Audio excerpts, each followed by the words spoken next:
velvet voice of Jedi Johnson narrates the way, and the ever-steady Styx boy shall ride away your brain. Bad to the bone, Bruce and Burris pick up for days on days, and the great October's global feds have bad writing to slay. We are all damage of damage. We are all damage of damage. We are all damage. The qualified, we are prepared. And hello and welcome to another brand new episode of The Qualified. I'm your cousin Jedi, joined as always by the great Dom, Tober, the always steady Six Boy 73, and the architect Joe's Duelin. What's going on, fellas? Hey, happy birthday, Pikachu, and I guess some of the other Pokemon. 30 years old today. Happy birthday. And it's still going strong. Oh yeah, they're still going strong. We Joe, go ahead. So people still forget having fights for cards when they Oh. drop the Costco. Oh my God, yeah. It's ridiculous. We came. I don't know how close we came. Joe and I were talking, and I was like, Joe, if we can always do a sexy lady comic cover Pokemon theme this week. And I think Joe I was like break glass in case of emergency kind of idea, and then he went on with what we're gonna do this week, which is one of my favorite. But hold on one second. Didn't I see in the chat that YouTube did not accept the thumbnail? The original thumbnail, yes, they did not accept. Or the original thumbnail. We were too sexy for YouTube. The original thumbnail was rejected by YouTube. Damn sensitivity, man. So I had to change the thumbnail and then make a third thumbnail just in case that secondary thumbnail. Yeah, thumbnail. YouTube was maybe kind of using its imagination a little bit. I guess you could have. You're gonna see it anyway because Joe's got it in his slide deck. YouTube be damned. But so you're gonna see anyway what we think that they didn't like. And I guess if you kind of you're like, yeah, okay, maybe, but no harm, no foul. You're gonna get to see it anyway. Can I do a PSA really quick because today was one of those days. Make it a short one. I'm gonna make it very short. You can put the so going to the gym, go get the train, only to find out that everything is delayed due to a person on the tracks or fell on the tracks or jumped in the tracks, whatever the shit happened. Oh my God, sounds bad. I do have a PSA. If you do have mental illness problems, please seek help. Don't ride the trains. Wait, seek help and try to find. This guy when Dom's trying to write it. We try to give you the proper means to get out well. of Dom's. Don't mess with Dom's travel routine. And that's being said, for the moron that friggin' held up traffic, here it goes. Why don't you jump in the tracks at 3 in the morning? All right. When there's nothing going on. Oh, okay. Well, then, little Dom on the train. It's the city that never sleeps, Dom. There's always something going on. Yeah, but you have to do it. Carnegie Deli has to be open. People doing something in the afternoon. Come on, man. Do that shit. I thought I was going to say happy birthday, Pokemon. This is going to start off with good. We're going to start off with some good Pokemon vibes, and then Dom just takes us down. That's what we're getting, right? Yeah, we're getting. Yeah. Good stuff. So, Good stuff. I don't know if Pikachu's the very first Pokemon. I know some came after him, so I don't know anything about Pokemon. I've got a Pokemon story that I tell. I've told it before. My kids, I think, sold me their Pokemon cards and then stole them back from me. So shysters. But, I got them sitting around. That's all I got. My kid was into it, but I have no idea where they are. Yeah, but lost the time. Let's get into it. But we got a good show for you this week. Yeah, let's go. Yeah, we do. Let's get into it. it. We do. I'm drinking. I've been drinking green tea all goddamn day.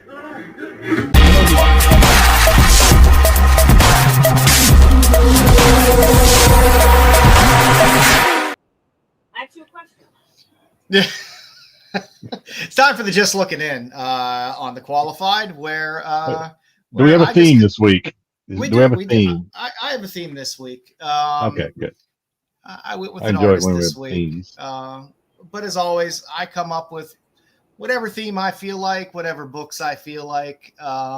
They might not be valuable books. Maybe they're valuable books. They're just things that catch my fancy. So for just looking in this week, I decided that I would focus on Jonathan Wayshack with Nectar coming out. And I know Nectar, people are going crazy about that, but people are going crazy for every other indie title that's coming out now. But Nectar has some buzz behind it. Wayshack's been around a long time. He's an amazing artist. So I figured I'd just focus on a few books that are out there that are Wayshack covers that you might be interested in. He was one of the sweat hogs, right? No, that's Horseshack. Horseshack. Oh, sorry. Okay, continue. Yeah, sorry. Yeah. So the Amori Wars, Good Apollo, I'm Burning Star 4, Volume 2, number 10, had this beautiful cover B Wayshack cover as well. There is, I believe, a Virgin black and white cover of this as well, but it's a badass little Wayshack cover that's hanging out there. Like I said, I know the book is gonna have heat. He already had some heat with some bad idea stuff a little bit before this, which was pretty good. So this one is out there, and it's pretty badass cover. He does some cool, disturbing artwork, which I like. I like people who do things a little bit different and have some different stuff out there, and his stuff is definitely different. Next up on the list, a series that I really enjoyed, the Rick Remender's Holy Roller. I like a guy that is going to bowl the villains down with his spiked bowling ball. But on Holy Roller number 8, there was a 1 in 10 Wayshack variant on this as well. So this is a one where you might be able to find this one in the bin somewhere. But, it was a fun series. There were a lot of good covers in Holy Roller. I mean, it's only a series that can go to 300, right? I mean, that's yes, only, yes. But yeah, it was a fun one. I love Remender. And Andy Samberg also co-wrote it as well. Oh, okay. Yeah, Brooklyn Nine-Nine, right? Yeah. It's a fun little series. All right. Next up, we got Grommets number 1. There was a 1 in 20, which was the video game variant, which was a Wayshack cover as well. Some of these might slip by and people not realize that this was a Wayshack cover. Is that Galaxia or Galaga? Which one is that? Galaga. Galaga. I don't. Galaga. From Texas. I say stuff funny. Gaga. There was also that other one, right? Galaxia. There was 2 of them. There was one. Galaga was the better one, I bet. But there was another one. Galaxian. Galaxian. Yeah, but nice little fun ratio on grommets. People still like grommets. That skateboard variant just came out that people are digging right now as well. So grommets still has a little momentum behind it. It's a fun series. That was one of my favorite series that came out. Next up, I love this Hello Darkness 14 cover. We've seen this one. You showed us this before. I have had this one before, and since it's a more recent one that is kind of out there and a little more accessible and easier to find, it is just a creepy goddamn cover. Like I said, I dig his work, and this was one of the more creepy. If you want a something is killing the children type cover, wow, there you go. That's you're not going to find another one creepier than that. Yeah, that's pretty creepy. Yeah. And last but not least, if you want to go back to his old work, some of his earliest work, you can go pick up Lost Boys, Reign of Frogs number 1. Did a few covers on the Lost Boys, Reign of Frogs. Another book you might find in a bin somewhere and pick up some early Wayshack work. I forget whether this is his first cover per se or not, but it's pretty close. So that was a good looking in, Joe. I'm still waiting on my sexy earlobe theme, but not bad. I'm gonna have to try that one's gonna take some time and research. It's not easy to find. It's fine. That's fine. It'll be worth it though. Strangely specific. So who do we got hanging out with us today, Jedi? Well, let's see. Well, we've got GT Key Comic coming in first. second and third. Hogging the podium this week is GT He was pissed. He honor. was pissed Canada lost that gold medal. in hockey. Not happy at all. He's like reclaiming reclaiming his dominance and there you go. for good old Canada. So congratulations, well deserved. Tommy Longbox, time for the qualified rejects. That's us every Friday. You'll find us here every Friday. Nerdy Geeks comment. What's up, qualified crew? Hope everyone is having a fantastic Friday. Well, it was going pretty good till Dom something is up Dom's crawl or under his saddle, whatever it is, something. But hopefully he's got that off his chest. Hopefully he's got that off his chest. Yeah. RP, please let this be a Joe feature. It will be. It will be. Nothing but Joe features on here, pretty much. Yeah. That's all we do. So chat is also saying hello to the chat. The always faithful Terry Floyd. Hey all, what's going on, Terry? Always a pleasure to see Terry. Not only today, but on Tuesdays as well when we get together to watch Doctor Who. I was back this week watching the Who, and I always love when he has the avatar of Jubilee with her O face. Okay. What is that between her eyes? Is that like a universe? No, it's just her hair. It's her band. Okay, I see. That's her band. It is bubblegum for all you kids out there. Like, that's bubblegum. That's a hell of a. That's bubblegum. Grumpy, what's going on, Grumpy Gus? Always good to see Grumpy and his faithful companion with us. Paul, what's going on, Paul? Hello, qualified. Happy Friday. What's going on, Paul? Always good to see Paul's smiling face as well. Ed LeBoo, what's going on, Ed? To my favorite blue beers and the best chat. I think we do have the best chat. I think so. I strongly. I would go to battle with him anytime. Cosmic, what's up, gang? Good to see everybody tonight. Cosmic, always a pleasure.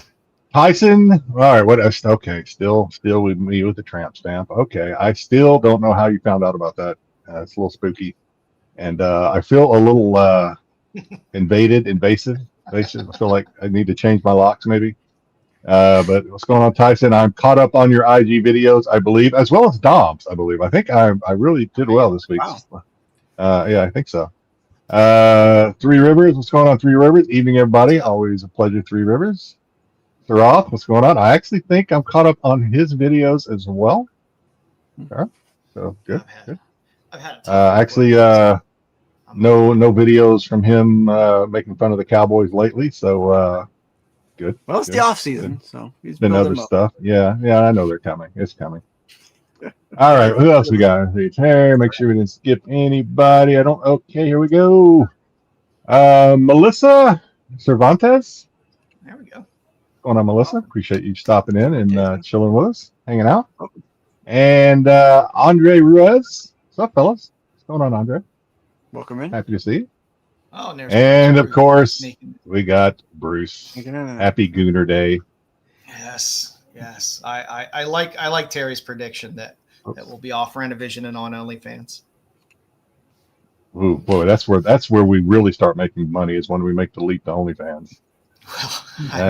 Well, any money is more than we're making now. that's when we retire right there, and we start that OnlyFans money starts coming in. Boy.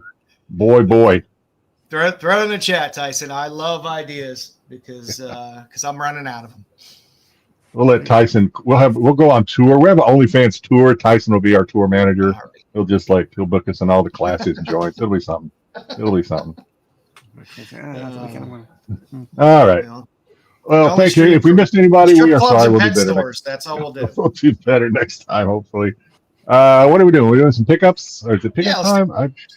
Last week when Garrett was here, great turnout. We really appreciate everybody that watched either live or on the rewind. Appreciate it. Great turnout. One of our betters as far as view count is concerned. So thank you.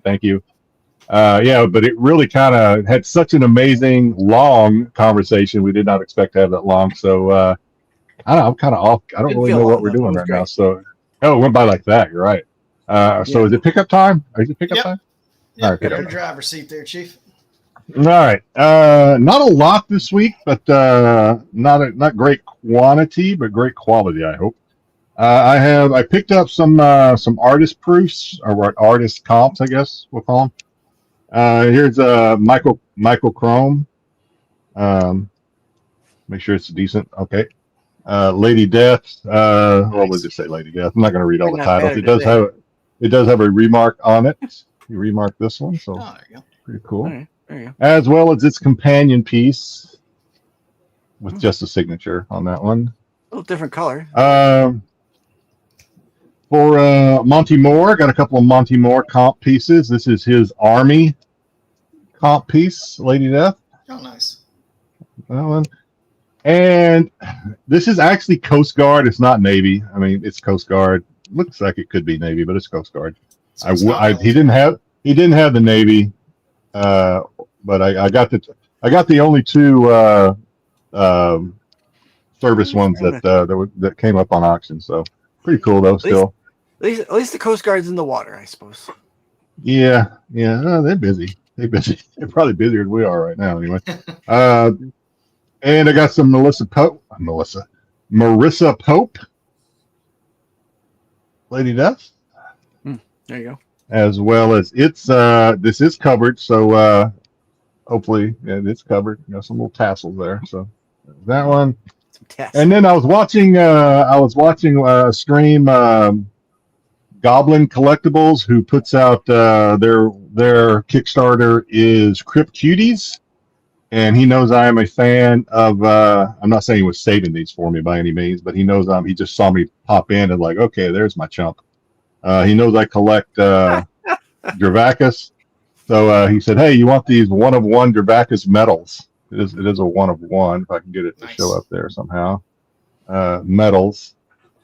So I picked up that one. I love when they stamp the bottoms. As well as the Virgin 1-of-1 as well.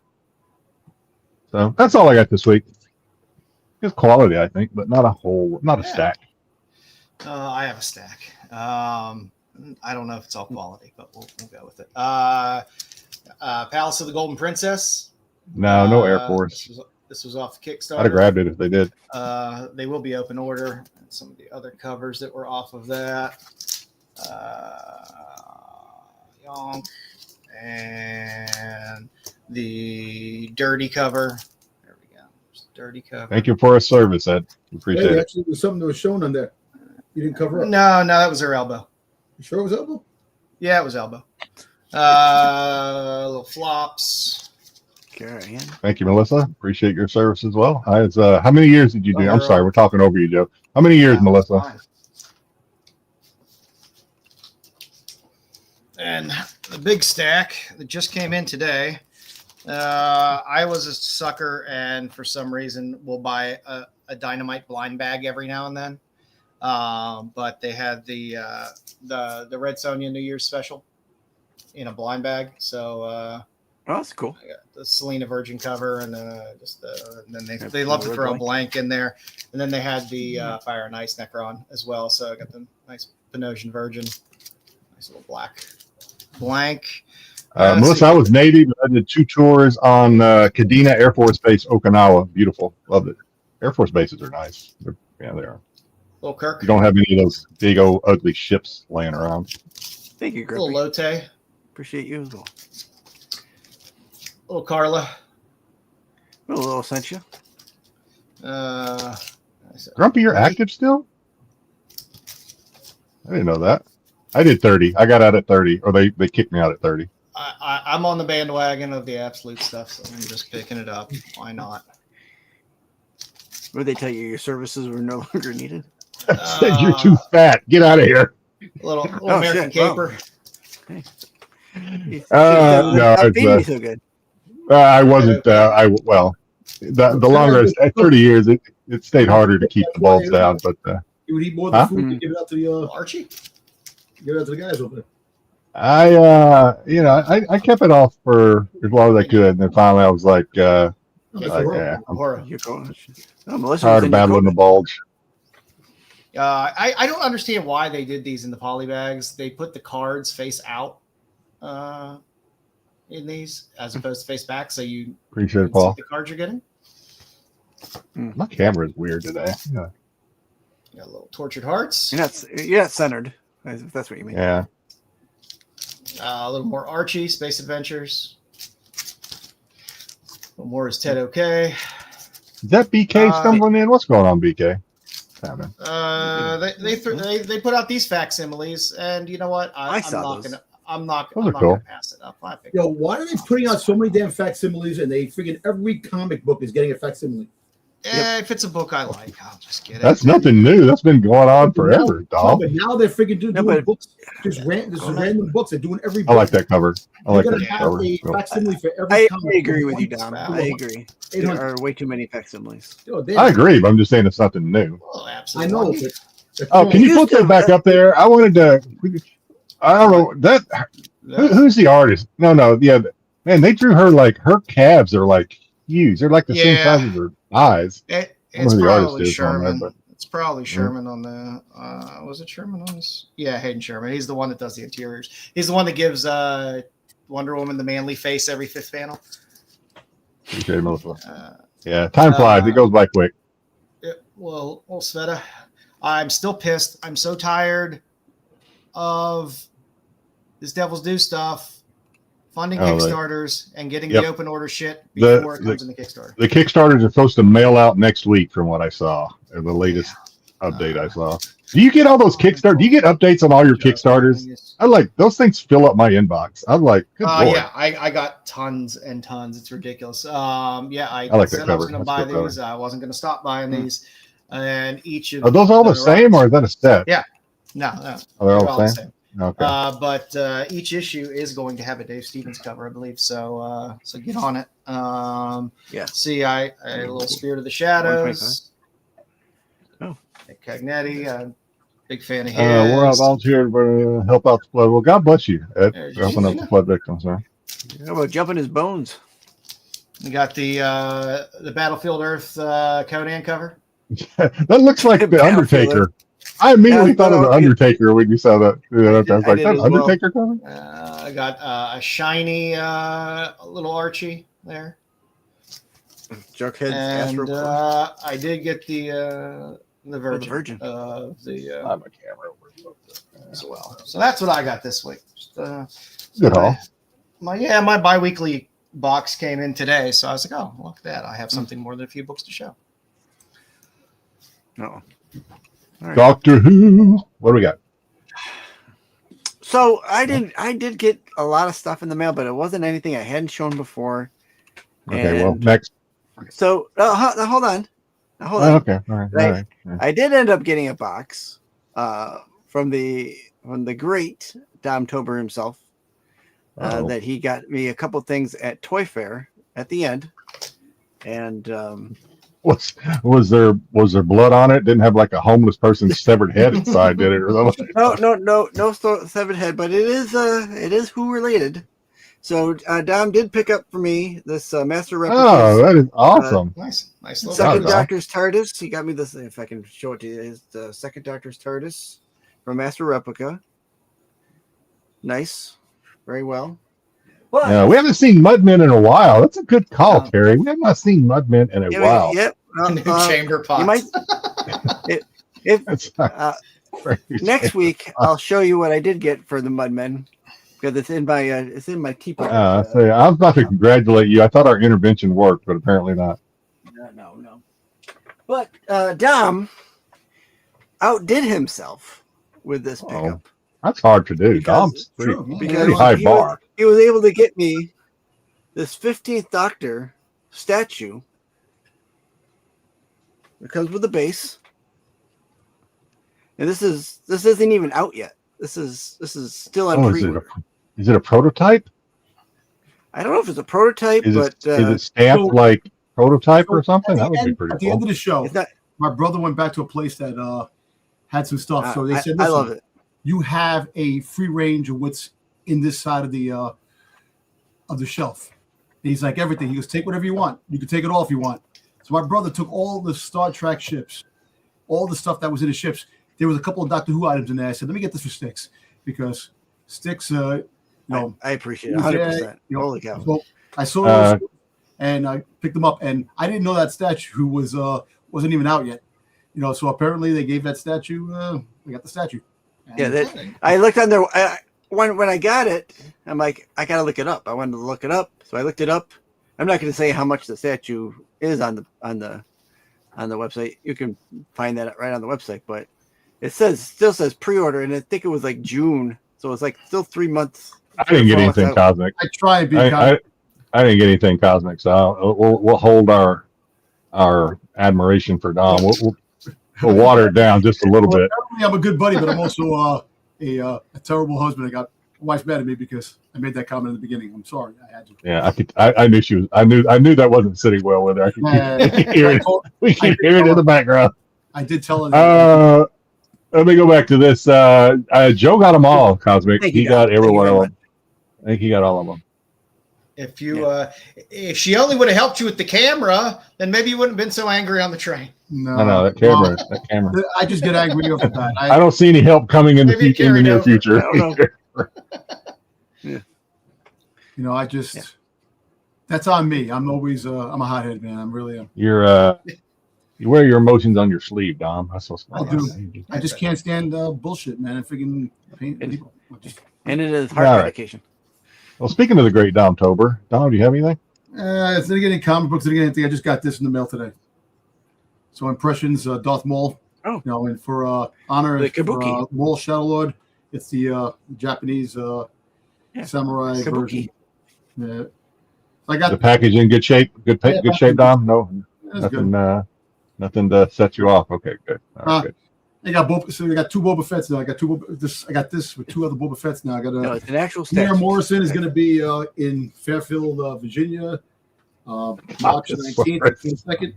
I forgot about the Caucasaurus. Yeah. Shout out Kyle for the Caucasaurus. Yeah. I might see you down here for that one, Dom. If you come down, I might slip out. You gonna go there? It's possible, depending on when it falls. It's going on that weekend. Hey, Larry Hammer's going to be there friggin' G.I. Joe, so we get autographed copies of G.I. Joe. Good old Hama. Larry Hammer. All right, kids, let's get into it. So from now later this week, Barbaric, Long Death #2. There's a nice Corn Howl variant. I love any of these Lilith crossover variants, and her with Axe on the cover is great. I'm picking up all the Barbaric stuff anyway because it's one of my favorite reads anyway. So the fact that they have fun black bag variants, which are naughty, and other fun variants and great ratios just makes me happy. Also on here, I know Tommy Lombach's picked this up. Murder Drones #1, cover C, the Crooked Glasses variant. All things indie are going crazy right now. This, I believe, is an animated series on Amazon Prime right now as well. So it has a little bit of heat behind it. So Murder Drones? Yeah, Murder Drones. Oh, okay. With a Kickstarter too, correct? I believe there was a Kickstarter first, yes, and then this is the actual Oni open order stuff. So there's also a virgin version of this in a ratio format as well. And since we're going to be talking about him anyway a little bit later, I figured I'd throw up the Grim Tales of Terror #13. This is FILIPPO CURZI, also known as Yum. This is one of his first works for Zenescope. Yeah.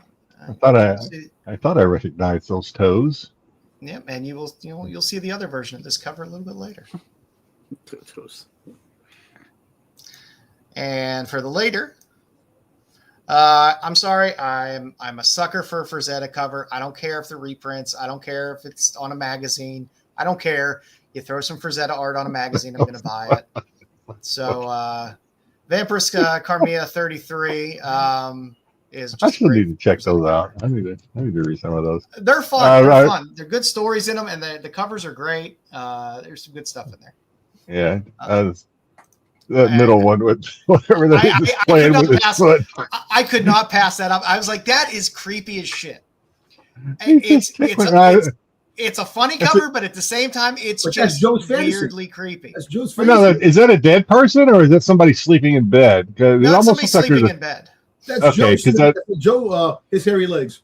I was just curious because the foot The foot Looks like there's furthest a toe from tag. us looks like there's a tag or something on it. That's how I was Yeah, wondering. it's in a bedroom though, so Yeah, definitely don't see many quilted sheets or blankets. Appreciate that, Cosmic.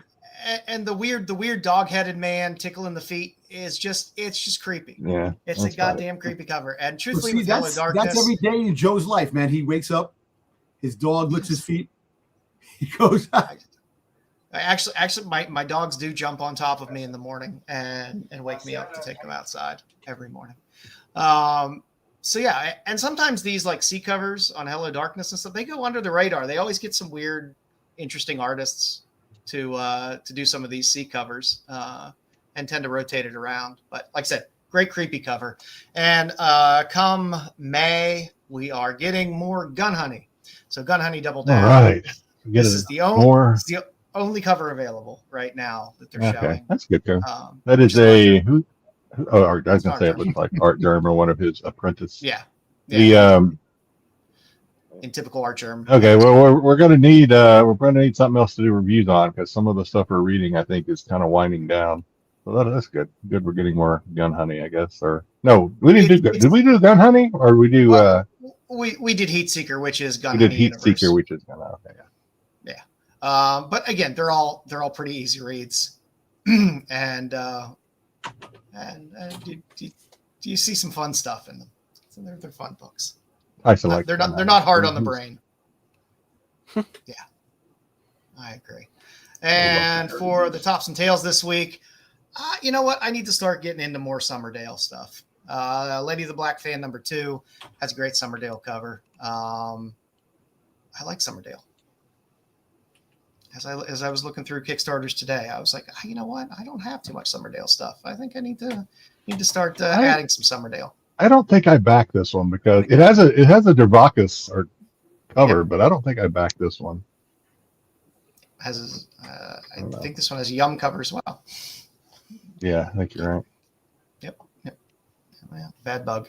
At least Bad Bug, I believe, has the spicy meter, which we need to start looking at on the Kickstarter. They have the little hot peppers for like Vanya level all the way down to the other stuff.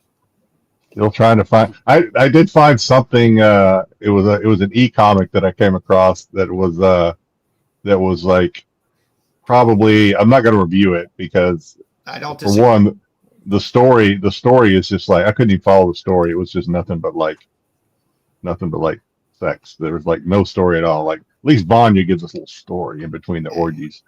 Yeah, But this one was like a little something going on. Yeah. A little something. This one I found it was like what the hell? What are they doing? They just Speaking of sexy, who do we have for our cosplayer of the week this week, Jedi? I don't remember. Oh yeah, Danny Devine. This is the second time I should say that we've had a repeat cosplayer of the week. We did Danny was our cosplayer of the week probably back in pretty early on when we started doing these, probably maybe our third or fourth week of doing this. So but did this one again because I actually made this for last week, but we didn't actually get to do it because and we'll see it as we go through, she's done some cosplay for Fangers, which is obviously one of Garrett Gunn's creations, but we didn't get around to it. But we'll do it this week because Fangers 4 did come out on Tuesday. If you've forgotten, go back and check that out if you're interested and back that. But yeah, so Danny Devine has done a lot of goth, kind of dark, as you can like a goth, I guess is the best way to describe it, I guess. Good.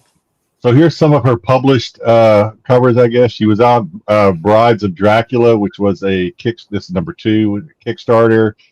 She's been on cosplay, all kinds of cosplay magazines. The ones you're going to see is just a small sampling of some of the cosplay magazines. Now, whether or not these are printed magazines or digital, I have no idea, to be honest with you. But she's done quite a few.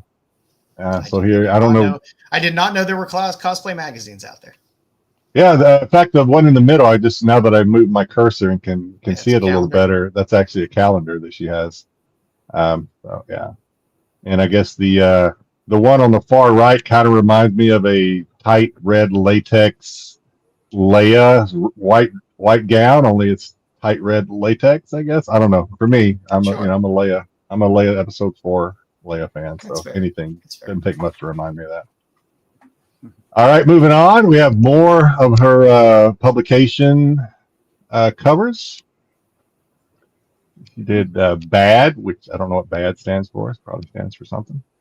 Gothic Magazine, as well as Dead by Dawn, which anything that has any sort of zombie vibes, I'm down for that. I'm all Sure. over that. So There's gonna be 5 DJs there in 2 rooms. she's getting into the Fangers. So this is Fangers 2 covers that she did. These are the nice ones. Fangers brings it with the cosplay covers.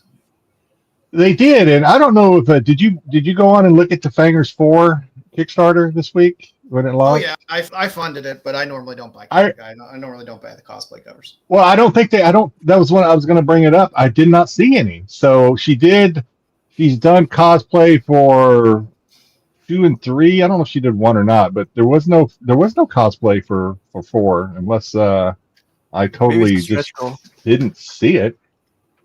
But here we have her for Fangers cover number 2. These are like I said, these are the nice covers. There are naughties as well.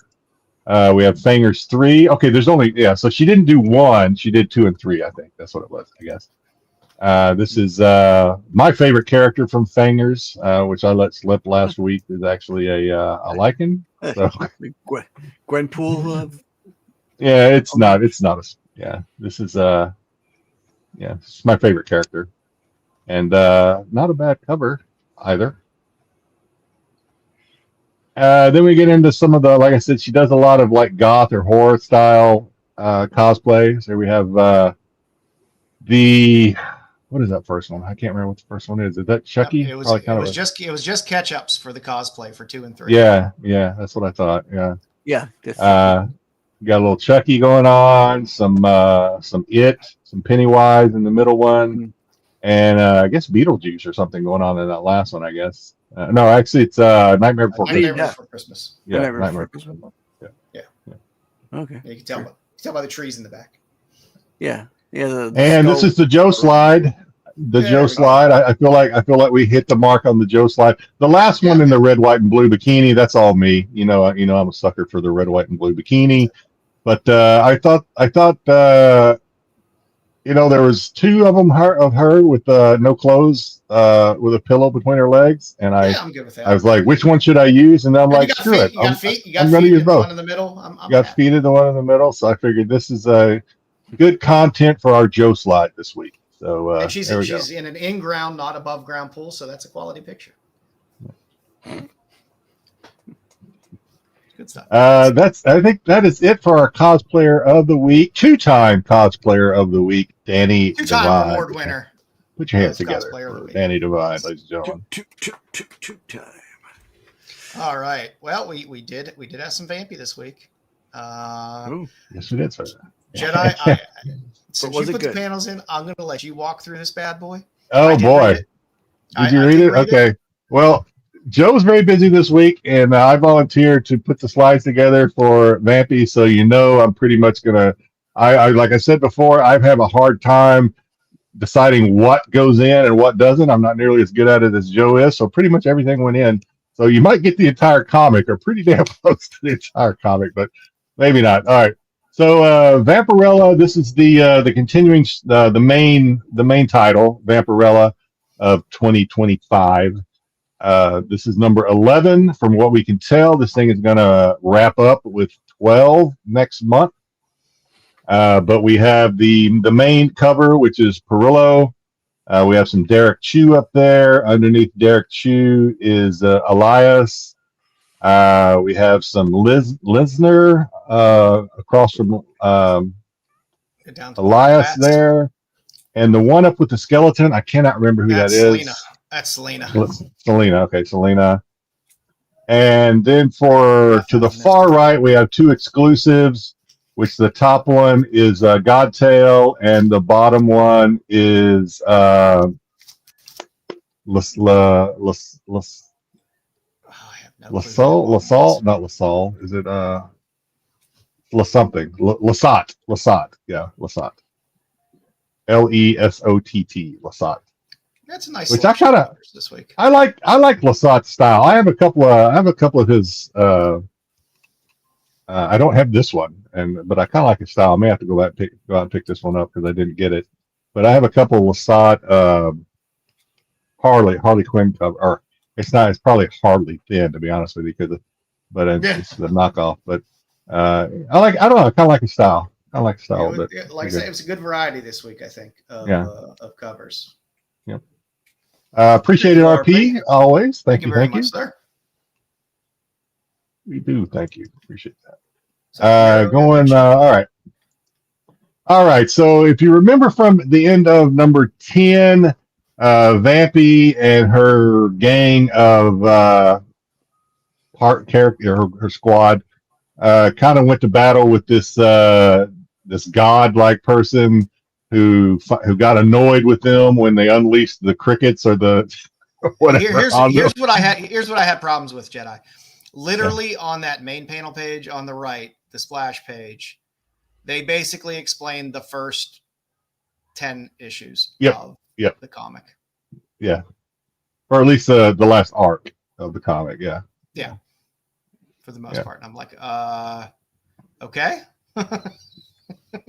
Which I guess is kind of nice to get you up to speed. Yeah. Which I still don't understand what they're going to do in just two issues here. Because like I said, there's only one left apparently after this, unless something changes. Unless they're setting something up here in this issue and the next issue. It feels like they are. It kind of feels like they are, though. Yeah. But so at the end of the last issue, they got kicked like back in time by this god who got annoyed with them. So, and they found themselves waking up back in Western days with this sheriff figure looming over them, and that's where we kind of start. They're in this town where you have this guy there in the blue suit there who is hired. Ed Swearingen. If you've ever watched Deadwood, I was thinking the same thing. I couldn't think of his name, but yeah, exactly. We're on the same page. I was thinking the same thing. That's exactly what I had in my head as I read this. He has hired some vampire lawmen, marshals that are bad lawmen to rid the town of its Native American residents as well as its Christian residents there, because to be honest with you, I cannot remember the reason why, but he wants them out. He wants them gone. I can't remember either. All I knew is anytime there was there were panels with this character in it, there was 70% more words on the page. Yeah. He does all the talking. So we get introduced to him, and again, he wants the Native Americans and the Christians gone. I cannot remember why, but so he hires these bad lawmen who have a reputation and a history of clearing out unwanted people. And then we get Vampy kind of waking up in this cabin. It is the cabin of, I assume, the cabin of the lawman who offers her, well, she thinks he's offering her some coffee, but he's really not. And he's pretty much saying, you guys need to clear out because bad things are going to happen if you stay, which I seems like bad things are going to happen anyway, but so he's trying to say, hey, you and your friends need to haul ass. She's like, probably still trying to get her wits about her as to what the hell's going on and who dressed me in this clothing. But Vampy's probably not the first time she's woken up in strange clothing. But anyway, we get quickly introduced to her other partners, including the algorithm lady who travels, as well as the algorithm lady from the last arc, as well as her previous friend who she won't sleep with because she likes. Oh, that friend, but then this friend as well. Yeah, so she won't sleep with him because she likes, but so he's there. He's kind of an algorithm, creation of the algorithm itself, but he's fading, et cetera, et cetera. And then we get introduced to the Saint, who I can't remember his other name, but we just call him the Saint. There with the glasses. Yeah, he's kind of I don't. He's kind of wandering around, I guess, talking to the Indians and kind of. He's the crickets guy. He's the crickets guy. Yeah, the crickets guy. Yeah, yeah. I can't remember. He talks too much too, by the way. He does. He talks a lot. Well, the Native American Indian lady, she talked a lot too, kind of give them the backstory on, hey, this is why the white man bad, and they're trying to get us out of here, et cetera, et cetera. And he's like, okay. He just kind of takes it in. And then her friend algorithm, not the lady algorithm, her friend guy algorithm's kind of walking around too. Comes across this Christian lady who's saying, hey, he's like, I don't, I'm disappearing or whatever. I don't have a soul. I don't know what I am. Woe is me. I don't know what to make of all this. And she's like, oh, you're a good guy. I can tell you do have a soul. God wouldn't create a person or a thing without a soul and give them as nice as you are. I don't know, something. She was like, kind of like, fucks a vampire. And then as he leaves, she gets a strange call or something from what turns out to be a coffin underneath the altar, the church altar there. And it's a vampire and one of those vampire marshal guys. And I don't know how long he's been there, but it's revealed that she has a bite on her neck. And I appreciate that panel on the far right. I don't understand those legs there. That was thank you very much, bud. Those legs just didn't make sense to me in that. I was just so excited that we were actually getting a little bit of a sex scene that I didn't pay attention to how well it was drawn. We haven't really got one since I think the first issue of this arc when the algorithm went down on Vampy. We hadn't really had much, so I was a little excited about it. So, but they're starting to they do get busy, and as they're getting busy, Vampy somehow just sitting on a chair over there like, hey, don't let me disturb you guys. Get your freak on. I want to know how she got that outfit. I want to know, she always pulls out the cool outfit that's time appropriate. It belonged to somebody. It didn't mention who the outfit belonged. I think it belongs to that the big bad, the guy in the suit earlier, the Deadwood guy. I think it belongs to him or something. I don't know how she. It looks better on her. Yes. So anyway, they end up fighting, and she tries to kill the guy, but I think he gets away, and he ends up. I thought he got away. I thought he did. She does the thing with the wings, and it looks like there's big dust piles. Oh, yeah. She like vanishes or something. You're right. He like vanishes or dematerializes or something. I don't know that whether she killed him. I don't know. But I don't know. It didn't look like she killed him as much. I don't know. She either killed him or he vanished somehow. But looks like she does kill the church lady because she is infected. She does apologize first before killing her, I think. Like, hey, sorry. Just your shitty luck for you that you've been bitten by a vampire. So, and then we get one of the other marshals who is this a different marshal, right? He appears at the door and he says some stuff to piss Vampy off, and she spreads her wings, and that's when she kind of does this little scene up here where he just kind of dematerializes. So I don't know.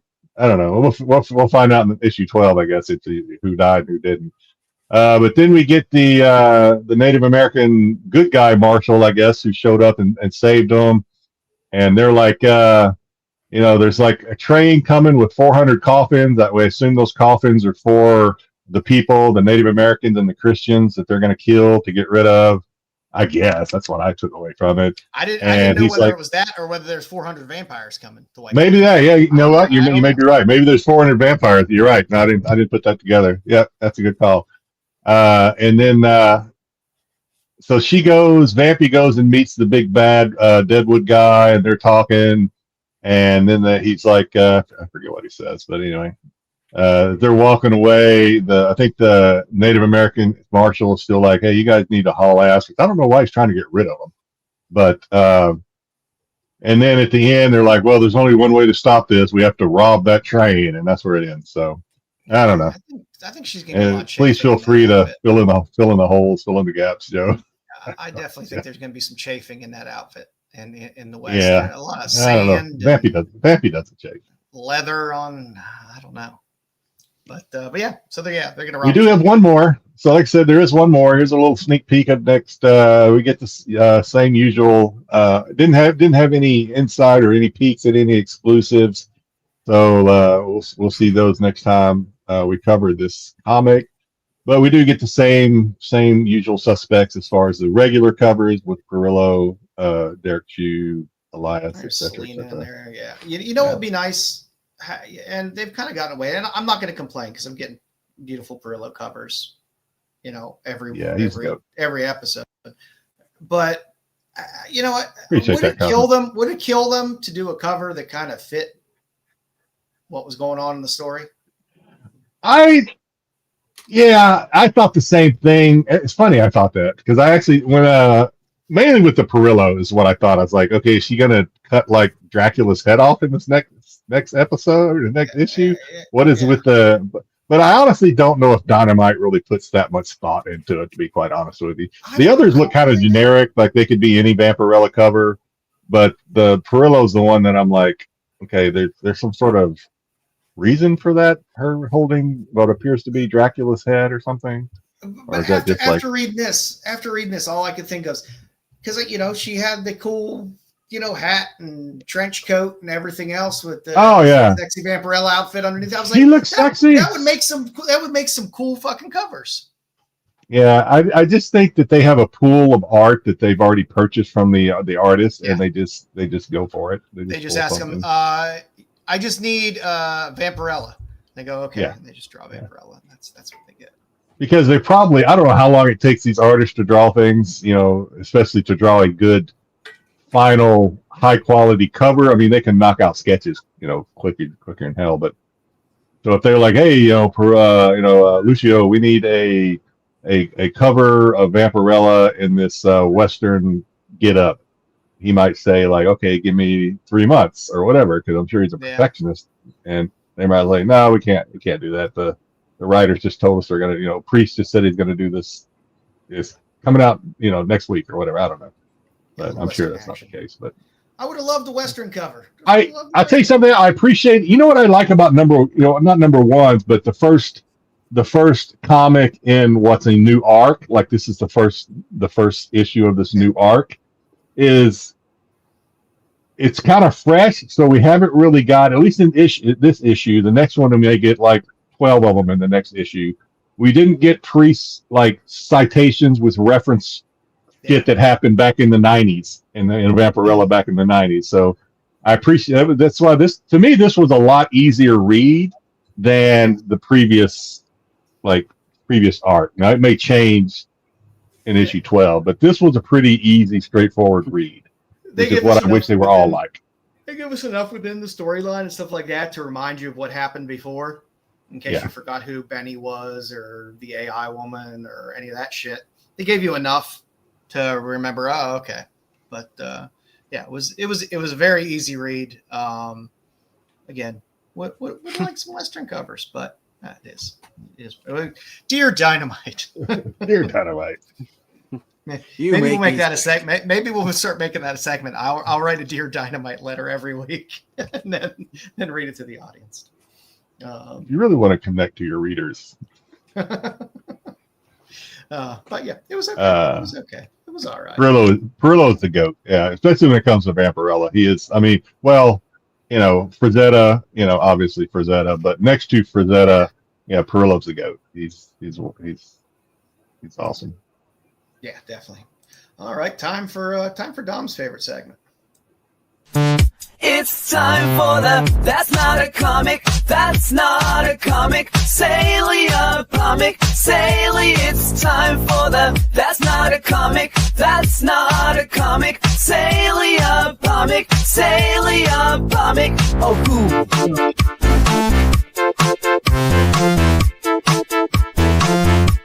Sale of the week. So this week, again, it's supposed to be last week, so it's good to have a weekend off. This is Joe's idea, because I asked him for an idea because I didn't have any. These are pinball machines, most of which are vintage. I believe they were maybe all vintage, but we'll start it off with a 1992 Super Mario Brothers Mushroom World. This was by Gottlieb. I don't know how to say that. Gottlieb. Pinball machines. The artist for the panel in the back is David Moore and Constantino Mitchell. This sold mid-February, so just I don't know, about 2 weeks ago, I guess, for $7,500. This was on a fixed price sale. I love they opened a pinball arcade near me, and I couldn't be happier. You go in, you can pay $10 for an hour, or like $15 for unlimited. All the machines are unlocked, so you don't have to put coins in or do anything else. So you can play as much pinball as you want. Yeah, that's how they usually start. Yep. They have all the vintage ones there, and they sell them as well. So I was like, oh, there's some really cool pinball machines out there. There are, and I have played pinball. You almost can't help but try your hand at a pinball machine. I suck at it. I've just never really spent enough time trying to get good at it, I guess. But I love it. yeah, I just walking into an old arcade back in the day and seeing not only the old arcade games like Pac-Man, Asteroids, or whatever, but the pinball machines. The sounds they make, the lights. It's just a nostalgic call. So, pretty cool. Next, we have Haunted House. This is from 1982. Again, Gottlieb pinball machine. The artist for the glass, I forget what it's called, but yeah, the backdrop there is Richard Tracy and Terry Dorzaff. This one sold 41 bids on this one. Sold for $1,776 back in early to mid January there. There's a decent amount of money in old pinball machines. Yeah. I assume most of these are probably what do you call it? Can't think of the word. When you fix them up. I don't know. Refurbished? Refurbished, thank you. Restored, yeah. So then we also have Playboy. This is maybe our oldest one on the that we're covering today. 1978 Bali pinball machine. This one is restored. At least this one actually said it was restored in the listing. The artist for the score panel back there is Paul Ferris. This one sold on a best offer of $4,200 back in late November of last year. It's a great machine. Going into, I decided we'd talk about look at some of the music themed pinball machines that are out there. We have a Guns N' Roses Not in This Lifetime pinball machine. This was 1920, so not really vintage maybe, but this is Jersey Jack pinball machine. The designers were Eric Munir and Slash of Guns N' Roses had a hand in designing this one. There were several of these listed. I did a little research on some of these. Anything that's listed covered in red there, stuff that I kind of actually had to go out and research. But these came in several tiers, I guess, from lower cost tiers all the way up to the we'll call them exclusive, higher end tiers. This is one of the higher end tiers that was sold for this, and it was a limited. I can't remember what the limit was, but it was a limited production. This one sold for a fixed price of $7,200 end of December of last year. So pretty cool. And then we have what would be my brother's. He's a big AC/DC fan. We have AC/DC Whole Lot of Rosie. Actually, there were two whole lot of Rosies pinball machines that I came across. This one, I actually like this one the best.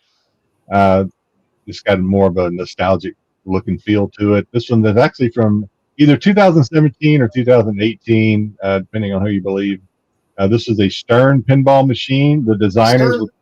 Stern is making most of the really cool ones nowadays that are coming out, the modern ones.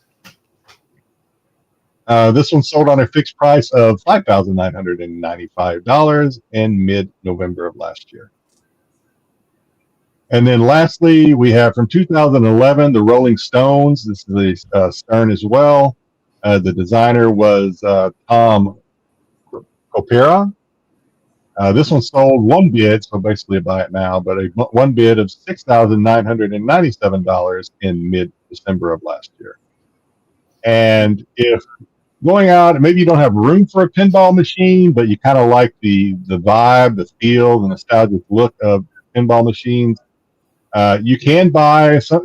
I assume some of these sell for restoration, but you could also just put it behind, frame it, and put a little back neon around it or behind it or whatever. I think it would look really sharp in your cave. If you can't afford the entire pinball machine, you can just get the back glass. Again, some of these might go for restorations, or some of them just for decor. Again, I think they would look pretty awesome, just framed and with some neon or whatever. We have a Buck Rogers pinball machine back glass from 1980. Gottlieb. I already forgot how to say it. Gottlieb. Artist is Gordon Morrison. This sold for a fixed price of $545 back in late November of last year. And then we have Embryon pinball machine back glass. Embryon, I guess. 1981. This is a Bali. Artist is Tony Fernandez. This sold for a fixed price. Anybody familiar with Embryon? I'm not. I don't know what that is, but this sold for $324.95 for a fixed price back in mid-December of last year. And then lastly, this is the oldest one.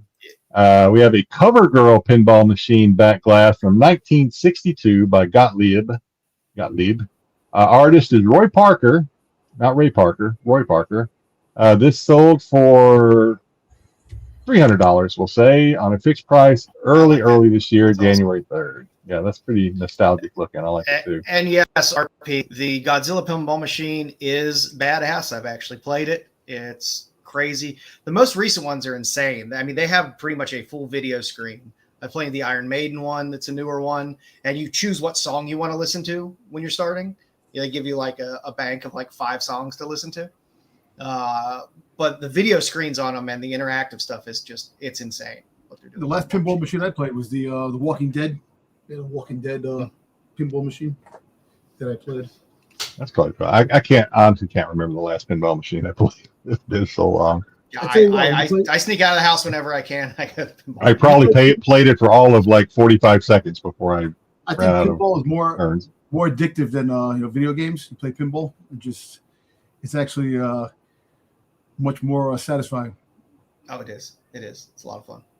Good stuff this week. But that's what we have for That's Not a Comic. As always, I will ask you, if you have an idea for That's Not a Comic, let me know. So the streak continues, but let me know. You can hit me up on IG at Cousin Jedi or through one of the other fellows here. Let me know what your idea is. We'll do our best to cover it because it is a little bit of a challenge every week to come up with something new. Yeah, I can't keep pulling them out of my ass, Jeff.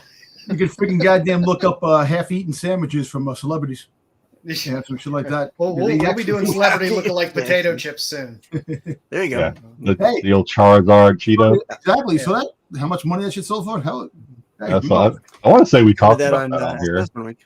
Probably at some I point. covered it on SNS one week. That Cheeto one.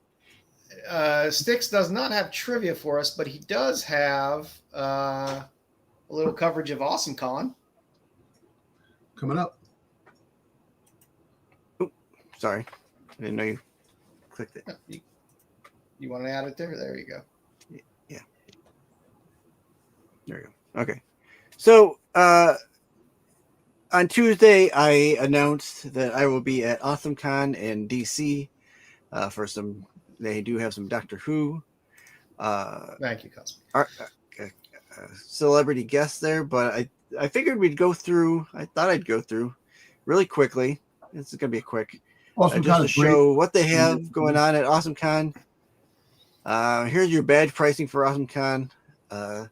3-day pass for $130. Friday's $70. Saturday's $80. Sunday $75. And if you got child, the tickets are $20. We did this, Terry. We did it. We did it like 2 weeks ago. So you spend more money on single days than you would buy for the 3-day pass. How did you not see that, Terry? All, we did that. That's always how it goes. Yeah. Yeah. Yeah, we did. Yeah, we did that, Terry. We did it 2 or like 3 I guess weeks I think it was like 2 weeks ago, 2 or 3 weeks ago. Yeah. Might have been 3 weeks ago now. Tyson, so would I. So we'll start with comic guests. Who's going to be there? There's a couple pages here for comic guests. Ooh, Devilsmith. So up here in the top corner, we got Ben Templesmith from 30 Days of Night, Brian Kaiser Tillman, Chris Bachalo from Doctor Strange, David Mack, Jared Melendez, Joseph Schmalke. I love Schmalke. I think we've talked Seven about Years him in Darkness has great times. covers. Probably was Terry. Karen Hallian illustration. I think interesting. Kelly Yates, we talked about him on Tuesday. He's a Doctor Who artist. He also does setup for Titan, who prefer their Doctor Who toys. He does the preliminary art for it. Hey, Styx, you gonna go get his autograph in the comic? Oh yeah, I've met Kelly before. He's usually at Baltimore. Oh, okay. Yeah, he's usually at Baltimore. So I've talked to him before. Speaking about Baltimore, to see him again. They just put out there that Jim Lee's going to be at Baltimore this year. Oh, he was there last year, too, wasn't he? Yeah, he was there last year, but round 2. We got Kevin McGuire from Justice League, Mitch Gerards, Philip Kennedy Johnson, Rico Renzi from the Spider-Man. I guess that's the Into the Spider-Verse. For Monstrous, we have Sarah Meyer. Tom King from that Supergirl. I guess they're somehow adapting it a little bit, somewhat, kind of, for the new Supergirl movie. They got him coming up there. Tracy Ching. I think that she also does. What did they say there? What's that thing? Unnatural. I guess she does Unnatural. Travis Gibbs for Cthulhu. So that's your comic artists there. It's coming up. It'll be there. Oh, and Chris Giarusso. He used to be local to me. I think he lives in North Carolina now. But he just recently did a whole slew of covers for that for Avengers, and that bright orange background is just like making me look like I have a severe sunburn all over. Like, yeah, I see that. My face is redder than usual. Now here's your celebrity guests. Oh, Tudyk. Yep. So you get Brian Savage or Adam Savage. I'm sorry, from Joe. From Mythbusters. Alan Tudyk is there. Oh, I would like to meet him actually. He's probably the one person I would actually like to meet. He just now Resident Alien done? That's done, right? It's done. Yeah, it kind of ended on a whimper compared to earlier seasons, but it's done. Right? Yeah, they got the comic. There's the comic still going. Okay, so you got him, and of course he was in Andor, and he's been in everything, Firefly and Serenity and Rogue One. Yeah. Alexander Ward, I guess he played Nosferatu. What else did it say there? Nosferatu in Salem's Lot and Skeleton Crew. Carla. I love Carla Gugino. She is a snack. Haunting of Hill House actress. Then you got a couple of Doctor Who actors. Wow. Caroline Ford. You know, I'm just staring at Jillian. I'm just staring at Jillian. Jillian Anderson's going to be there. God damn it! So we commented on Caroline Ford on Tuesday. Joe, you weren't there. Yeah. She's how old did we say she is now? Like 85? 80, 83 or 4, yeah. Yeah, still looks pretty good for 85. I like that old picture that whoever chose that picture of her. That is a sultry stare she is giving us, and I'm a fan of that picture at least, and the fact that for 85 she's still keeping it together. Good for her. Yeah. So she played the Doctor's first, his companion, played his granddaughter. Technically, she was his granddaughter, supposedly in that series. Up next is Fraser Hines. Fraser Hines played Terry Floyd's favorite character in Jamie, the second Doctor's companion. He's also been in Outlander and a couple other shows from over in Britain. Here it comes. Here it comes. Yep. Oh my. Jamie. Oh my!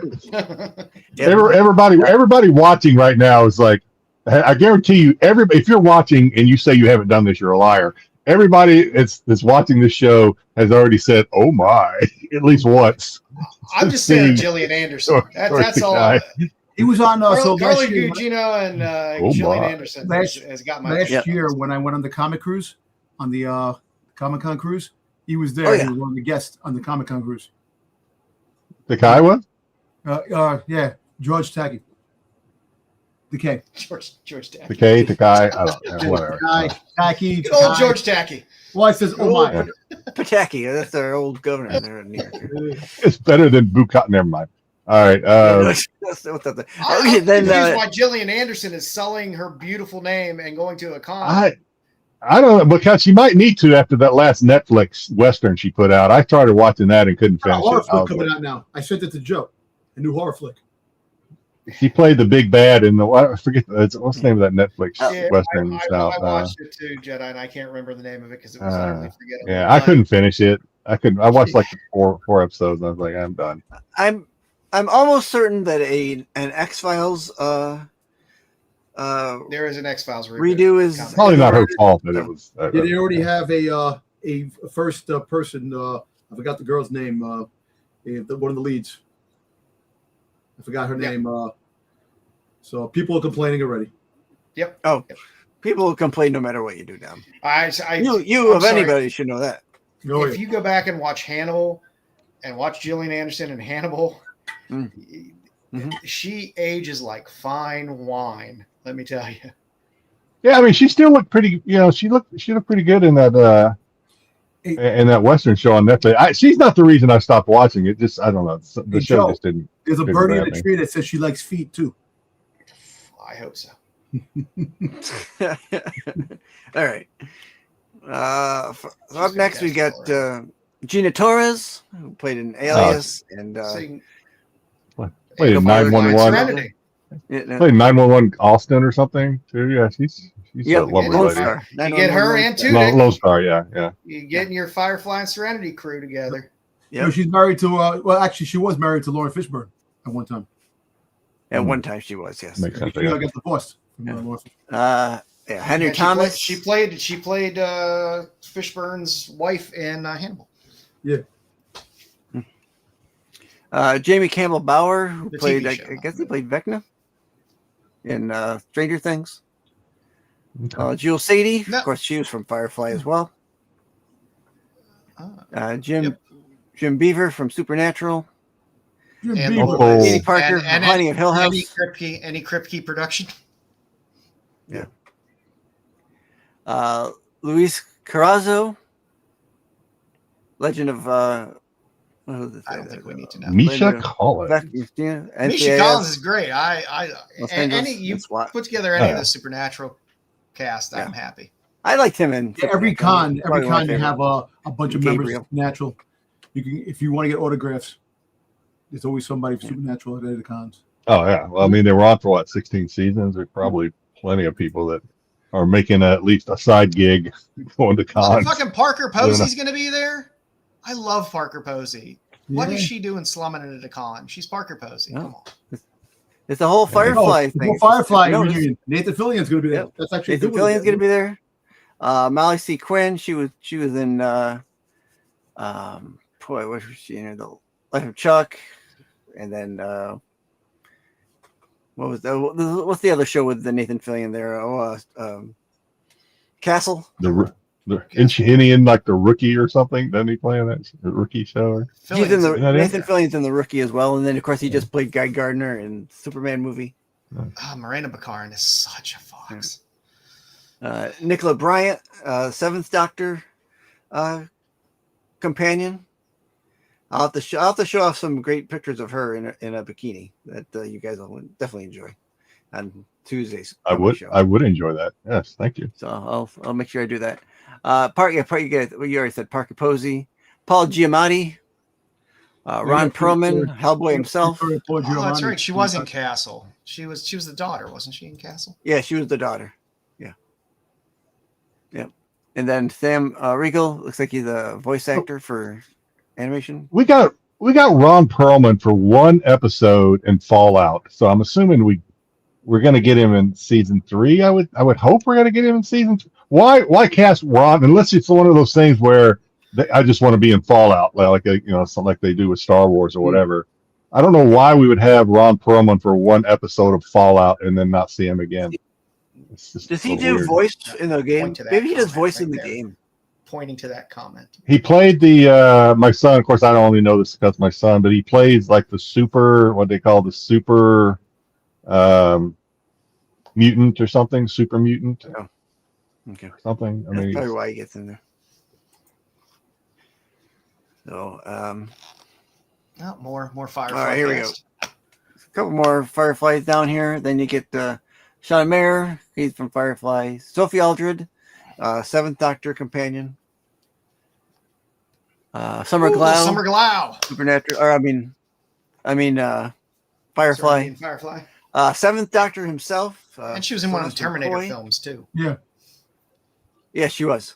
She was. he was. I would say I don't know why that show ended abruptly. Yes. I kind of enjoyed that Terminator series. I kind of liked it. The Fox series Sarah was good. Yeah, the Sarah Connor Chronicles. Yeah. Taliesin Jaffe, animation voice actor. Theo Rossi, Sons of Anarchy. He's played in a lot of Lebeek. things, but yeah. He's good. And he was in He's been in a lot of things. Shades and freaking was it Power Man? On Netflix when you had Power Man, Iron Fist. What's his name? He was on that show. He was. Yeah. The Netflix series, right? Yeah, Netflix series. Yeah. All right, so he's in here. So yeah. All right, I was gonna say Tyler Labine. So if he's there, the only reason I would go to this thing because I'm not I would go just to get a Tucker and Dale autographed poster from him and what's his nuts. I used to find him to be a very hilarious actor, and then he did that god awful New Amsterdam show where everybody's a sap. I like him. And I like that show. I love Tucker and Dale. I love that movie. Tucker and Dale's great. Yeah. I don't know. I like medical dramas to a point. I like medical dramas as well, but it was so sappy. Everyone looked like they were on the verge of tears every time they were talking. Show. He dropped a lot of weight by the picture they chose. I will tell you the reason why. The one main reason I like New Amsterdam is in the second season. Who do we get? We get Martha Jones from Doctor Who. I don't know. On the show. So. Yeah, I couldn't. I just my wife and I used to watch it all the time, and I would just yell at the TV the whole time. All right. Just to make me. I'm getting a lot of static. I'm going to drop out. I'll be right back. I'm getting a lot of static from you guys. All right. Who else we got here? And there are a couple of voice actors. I thought I'd just throw up the voice actor guests. Not as many, so there's only a couple slides here. No. El Ocasio, he just recently did voices for Gambit in the '97, and he's doing a voice for Gremlins in that new comic series or animated series that was on. Was it Han Solo in Lego? Yep, Han Solo Lego. Alessandro Giuliani. Now he's done regular acting, not just voice acting, also, but he did the voice for Gambit in the '97 series. Brad Swale. 97 of the original series. Not the '97. He did it for X-Men.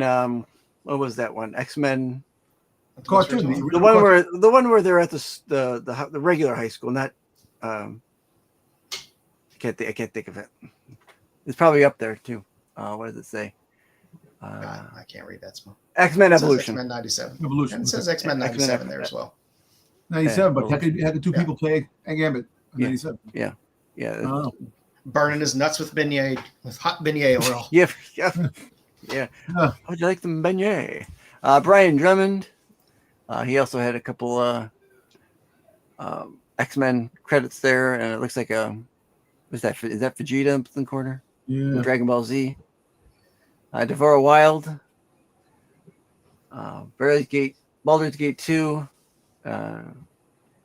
Leonard Zane, X-Men and X-Men 97.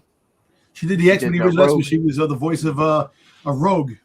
Yeah, voice of Rogue. In the original series. Oh, now I can never watch that again. I know, right? Yeah. It's now ruined for me. I know, right?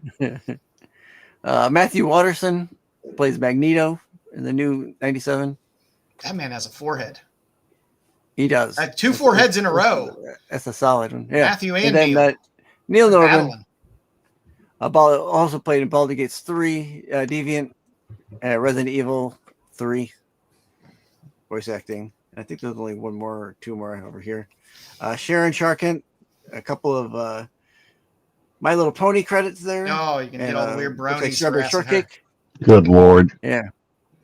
You could've And left Wes that one off. Johnson, Elder Scrolls. Oh, I thought that was Fallout going to be 3 Wes and Craven 4. for a minute. But damn, is Wes No, Craven still alive? If they've got Wes Craven there, they've got a great booker because he's been dead for 3 years. He I has was been. going to say, is he still alive? I didn't remember him dying. I didn't know. I didn't know. I think he was he's alive. dead. I think he's dead. Maybe I'm thinking the wrong guy, but I think I don't. Speaking of Wes Craven, I just Let me learned check that while we're on. Well, while you're looking at it, I just learned this past week watching something on YouTube that Wes Craven. So there's like the Thing, the Prince of Darkness, and one of his other movies, I can't remember it, are all supposed to exist in the same universe. I did not know that. He died in 2015. Oh, Okay. 15. I don't remember. But I also did. Have anybody ever watched Prince of Darkness? You guys watched that? Yes. Oh yeah. I think I have. Okay.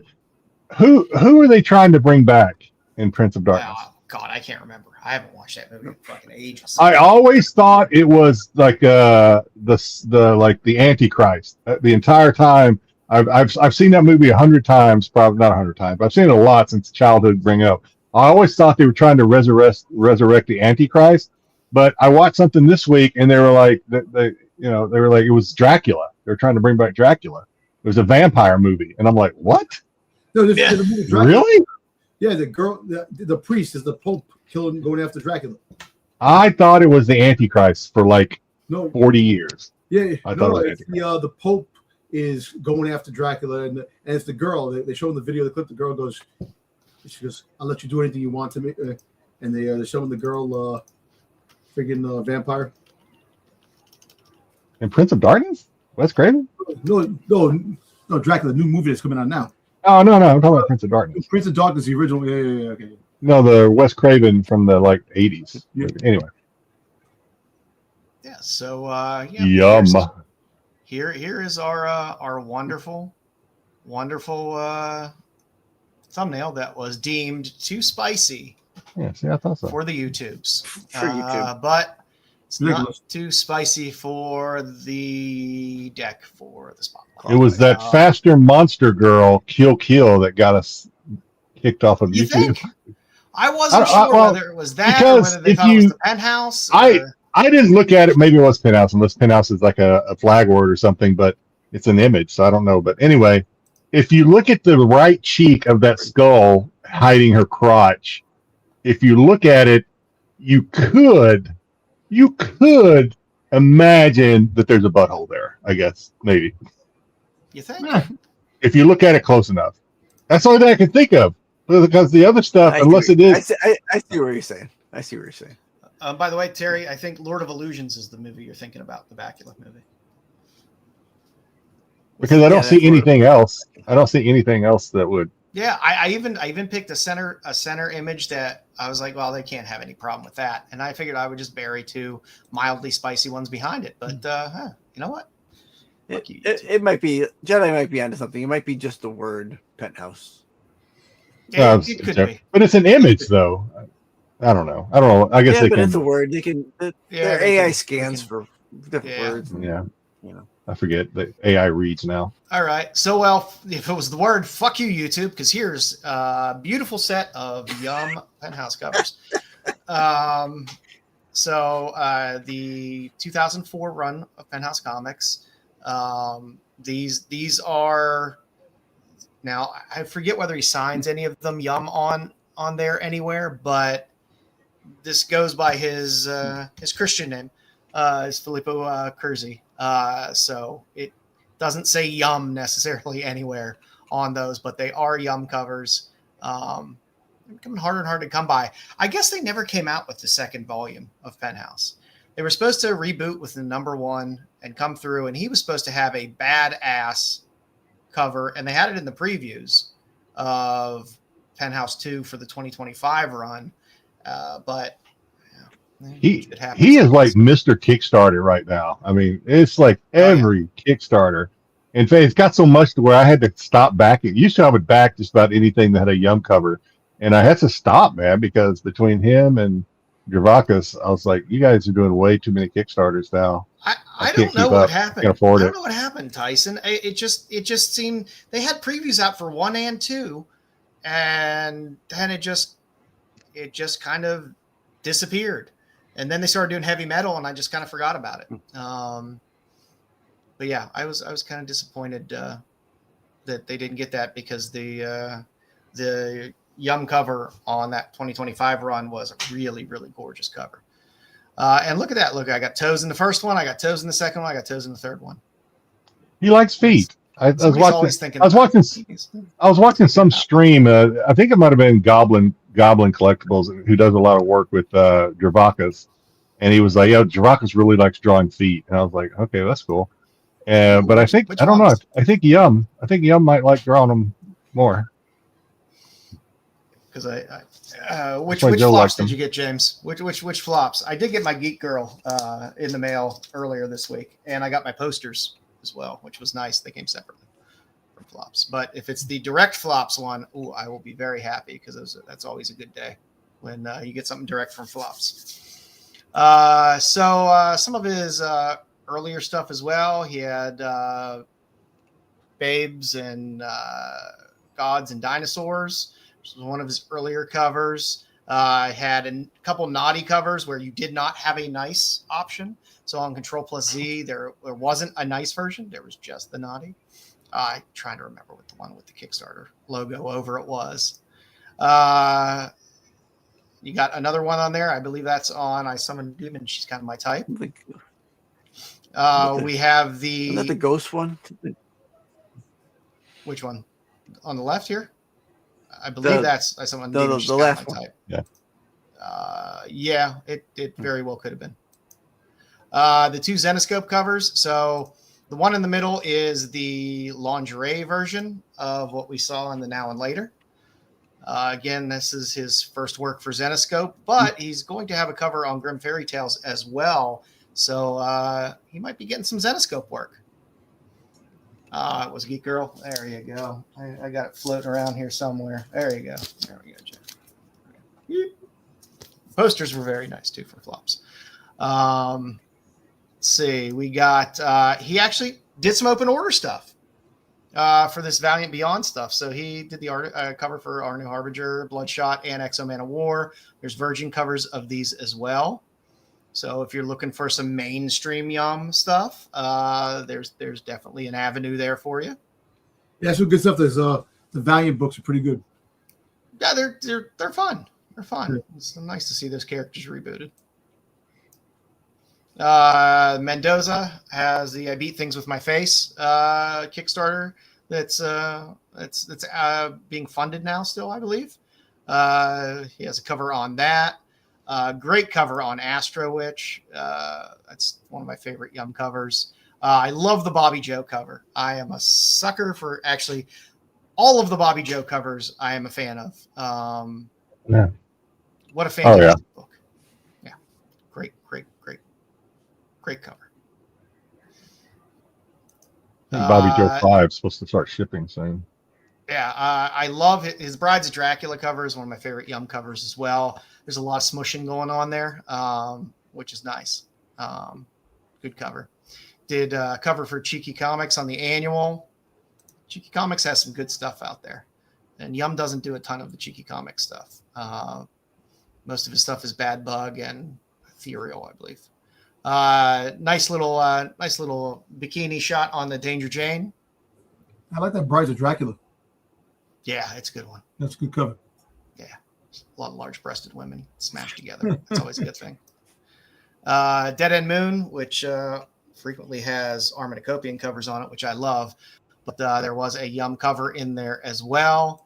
The Exorcist Club, I think this one is currently still open.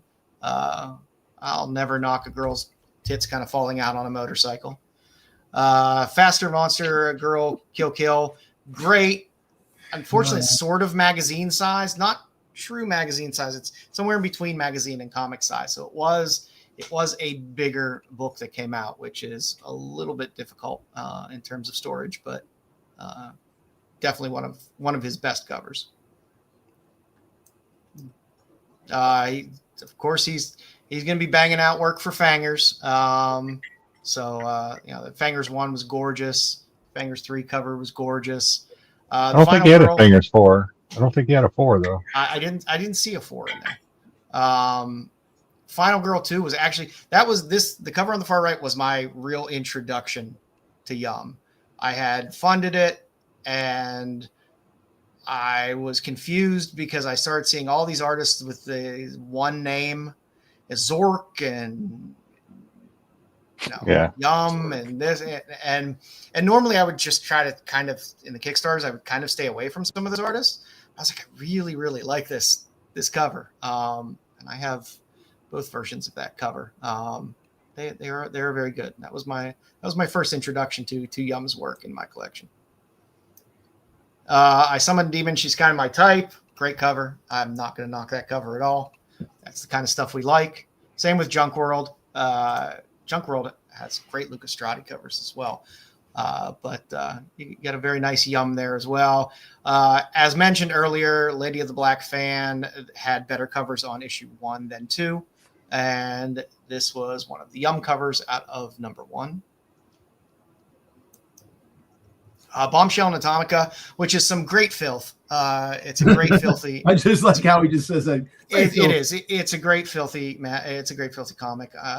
It's a lot of fun. But he did have a cover on Bombshells and Atomica 3. You got your Murder Mary in there as well, and I think currently being funded is No More Gods 3.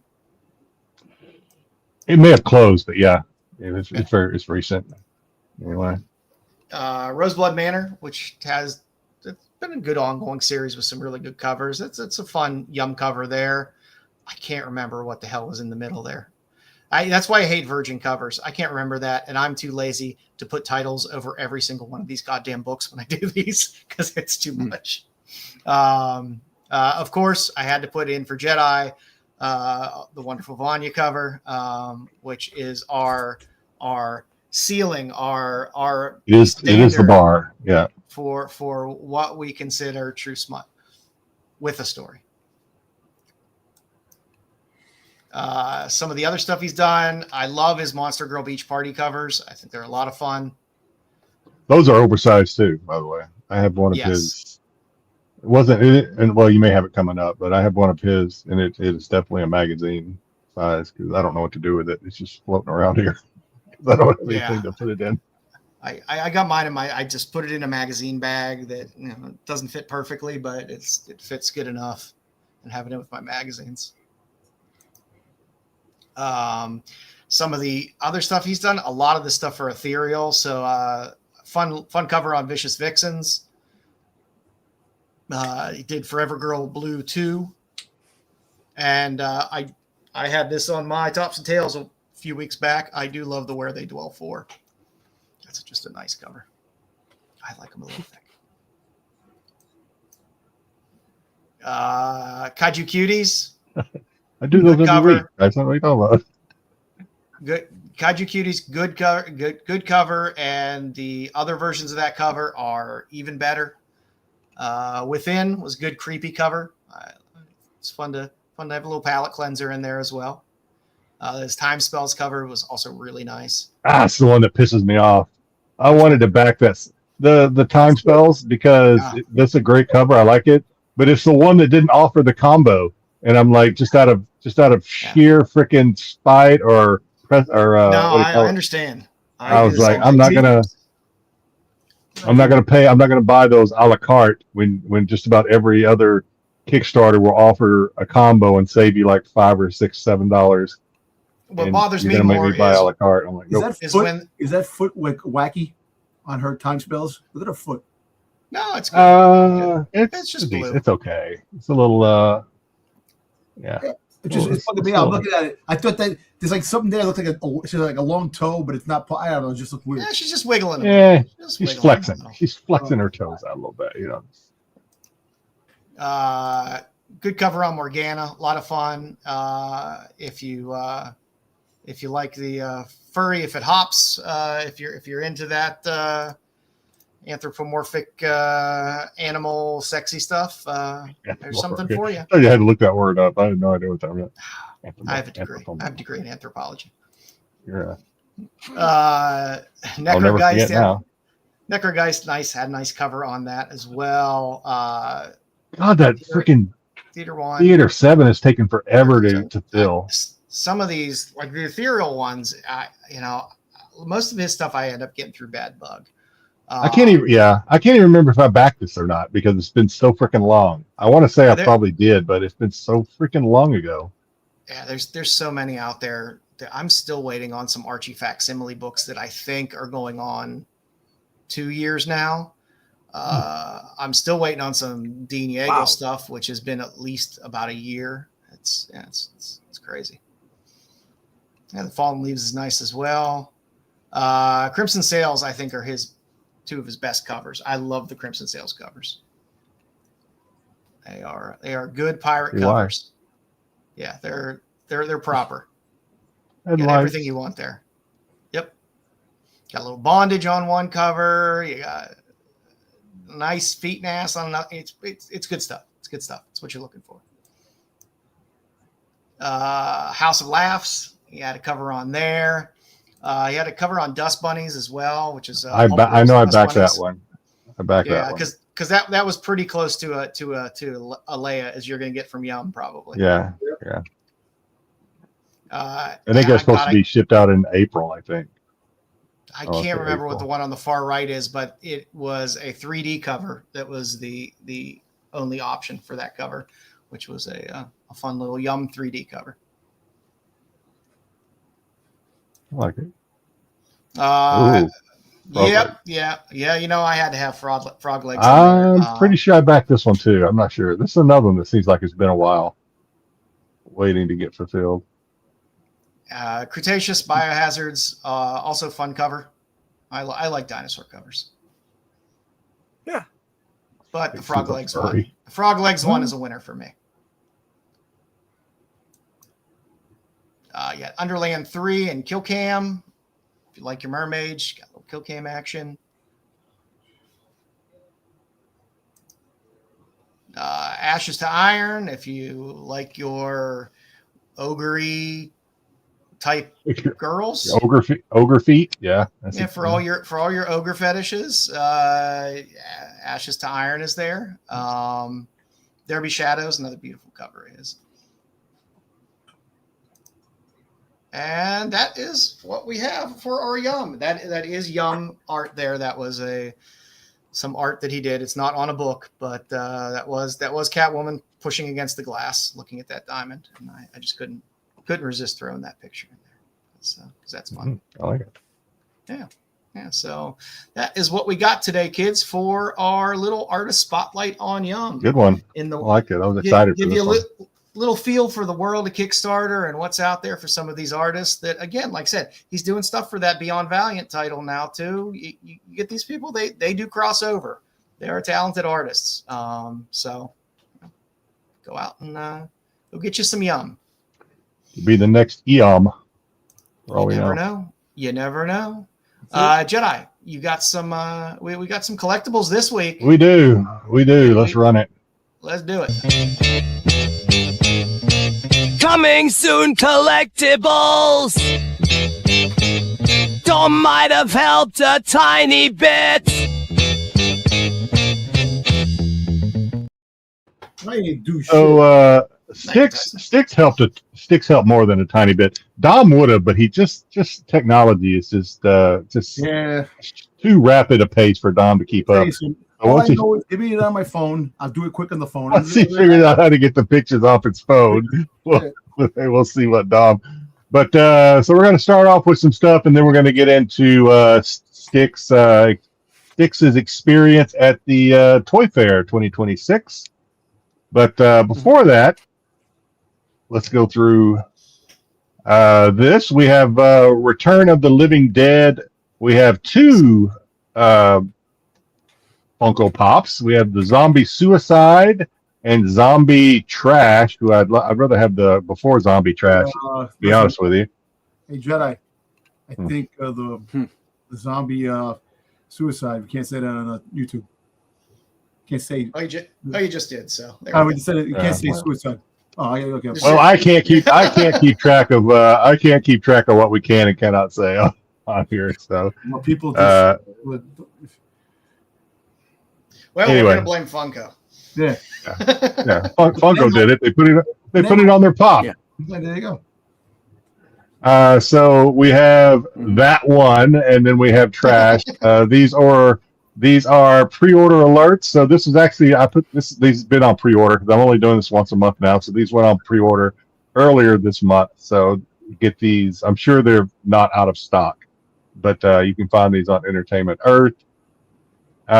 We have more Chucky. We have Chucky, Child's Play, Good Guy Chucky, Sneering Chucky, and these are 15-inch talking dolls. We'll be friends. So these are from Mezco. Talking dolls, nice. You wake up in the middle of the night.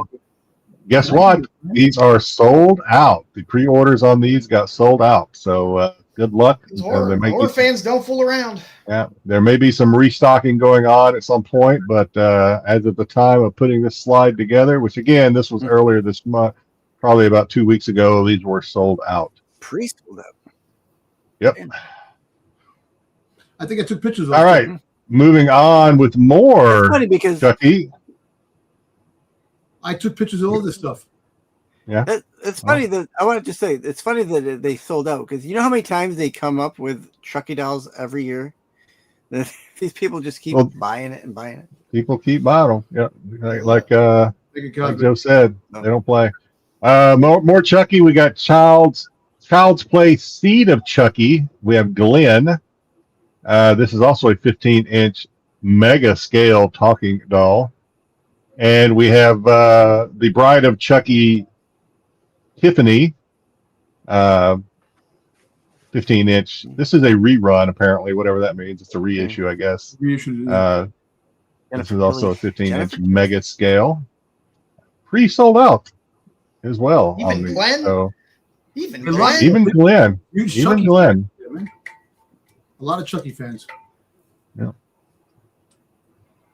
And if these were limited in some form or fashion, I missed it. But yeah. I remember years back at the hotel, we had the 20th anniversary of Chucky, and we had all these little people there dressed as Chucky, all standing on the 5th floor, and I'm standing in the middle of all these Chucky rejects, and it was like creepy because they're walking as Chucky. They were doing like some kind of a promotion on Times Square, and it was crazy.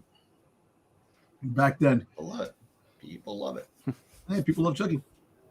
We have Battlestar Galactica, the old 80s, I guess, version. We have 5 figures as well as the Viper Mark I. For the figures, we have Captain Apollo, Lieutenant Starbuck, Lieutenant Boomer. We have the Cylon Commander Centurion, and they have the Cylon Commander and the Cylon Centurion. The rip-off of Star Wars. Cylons are freaking stormtroopers. And you got the Galactic. But that because of Battlestar Galactica, rocket firing Boba Fett was canceled. Bastards. Okay. No, because I didn't you know know what that. happened. You know what happened? The kid. I know why. I know why the one was canceled. I didn't know it was because of It was Battlestar Galactica. Galactica toy because shot missiles. A kid choked on the thing and died. Oh, okay. And they had to stop. Okay. Yeah. Like I said, I just remember meeting Dirk Benedict at a book signing and calling him Face Man the whole time, and he did not like that at all. Yeah, you did not appreciate that. These are announced, but like I said, I put this together a couple of weeks ago. I was on Entertainment Earth today. These are up for pre-order now, so you can. Give me the rod. You are so inclined. You know what? I guess All right, here's Joe's favorite. I love the Ben Cooper. We have all of these too. All right, Don. Pissed me off. I couldn't get the damn thing. We have NECA Ben Cooper Costume Kids Collection Series 14. We have the Star Trek with Kirk, Spock, and the Klingon. And then we have Mars Attacks. We have Dr. Evil, whatever that is. And I don't know, what's that, Captain something. Action Man. Yeah. The Mars Attacks one is fantastic. Yeah. I like the Mars Attacks there. Yeah. These all come with their little bags and pillowcases for the candy. This is a pre-order alert. These are available on Entertainment Earth if you're interested in getting these. All right, we have some Friday the 13th reveals. We have Savani Jason Takes Manhattan, and Jason Goes to Hell, as well as we have the Pamela Shrine that you can use as a backdrop, I guess, or something to your Friday the 13th collection. Pamela's head up on the in the cabin or whatever. These are reveals, so these are not yet available. I didn't see these up for pre-order yet. These were just a reveal. So look pretty good. I like these. Friday 13th is always cool. Oh, yeah. Speaking of cool, I guess, we have from Hot Toys, we have the Jack Sparrow, the Pelagastos chief. I don't know. From Pirates from Dead Man's Chest. Comes with what you see here. I don't know. I thought the likeness was okay. We usually, we comment on the facial likeness. Yeah, looks like a Johnny Depp. Yeah. This is a pre-order alert as well. The sad thing is he dresses like that in real life. Pretty much, yeah. Just like he likes accessories. Yeah. All right. For you Silent Hill fans, we have a Silent Hill F. I don't know what that is. Never played the game. Some sort of creature or whatever, demon that you battle, I guess. This is a Kashamashi statue by Gecko. Gecko. It is creepy. Comes with or without the face, apparently. Okay. It is pretty creepy. You would have to be like a die-hard horror collector or gamer to maybe have this. If you have this in, yeah, they do. But if you had this in your cave or your she shed or whatever you happen to be gaming in, if I walked in and saw this, chances are you've got a lot of other I don't think disturbing there's too many stuff. I don't think there's too many she's around people that have this statue. I don't know, man. I don't know. This is a lot of the ladies like their gaming. This isn't like when we were young, unfortunately. All right, moving on. Oh, this is coming soon, by the way, not yet available. All right, we have this just season 1 wrapped up this week. Yeah, wrapped up. It's our last weekend. We have some Funko Pop television figures from Night of the Seven Kingdoms. We have Donk with his the chase, which is Donk with a sword and shield. We have Egg. We have Lionel Baratheon, and Tanzil. Baratheon. Yeah. I love that series. I really fucking enjoyed that. If you haven't watched it, the first series, you'll get to see that little scene down there where he's got the squirts. But It started off. I didn't know if I was going to like it after episode 1, but it quickly became one of my favorite watches of the week. That I couldn't wait to watch every week. And no spoilers, so I won't talk about how it ended. But I liked it better in House of Dragons. Yeah, which we're getting. I think new season of House of Dragons is coming up here in the next month or two. I think, right? Yep. All right. So yeah, these are pre-order alert, all available on Entertainment Earth. This is for Styx, because Styx, I think, was in this opera. We have Phantom of the Opera by NECA. This is the Mask of the Red Death figure. Yes. And the comic book's out right now too. So you got both. Pretty cool. I like it. Yeah. I mean, I picked it up. Oh, you did pick this up? Styx? Did you hear me? Not this. I picked up the comic. Oh, okay. This is a Toy Fair 2026 debut. So this was just debuted during the Toy Fair. Just a debuted couple weeks ago. Debuted. RoboCop. We have Ed 209 RoboCop action figure by Haya. Comes with all the accessories you see there. Yeah. So you can have RoboCop and Ed battling it out, and we all know how that ends. But this is upcoming release, not yet. Yeah. Upcoming has not available yet for order, from what I could tell. All right, we have Funko Pops, more of the horror Funko Pops. We have the Terrifier, Art the Clown. These are shelf sitters. Not self-shitters. Shelf sitters. Shelf sitters. So it looks like they don't come with any sort of base to really sit them up on your bookshelf or whatever. So they're just sitting there like they're watching you, I guess. So the latest thing for Funko, trying to reclaim their once popularity, I guess. I guess they're still popular. You know, listen, not for anything. They're doing better. They just had a couple of some crazy tweets. Somebody complained that they made something limited, and they go, listen, you can't make everybody happy. You guys complained there was no limitability, that we made too much. Now we make limited ones. You complain about that. You know, never could be happy because people complain about everything. Yeah, that's why you shouldn't really try, I guess. Listen, you're not gonna play. What you get, you get. You know what I'm saying? That's it. Yeah. But we got Ghostface as well as Pennywise shelf sitters. I don't know. These might be pretty cool just to I don't know. Yeah, BK, he doesn't want to talk about any of the good stuff. He wants to talk about absurd stuff. You don't want to talk about. What do you want me to talk about? No Star Wars, no nothing. Yeah, there's plenty of shows out there you can go watch.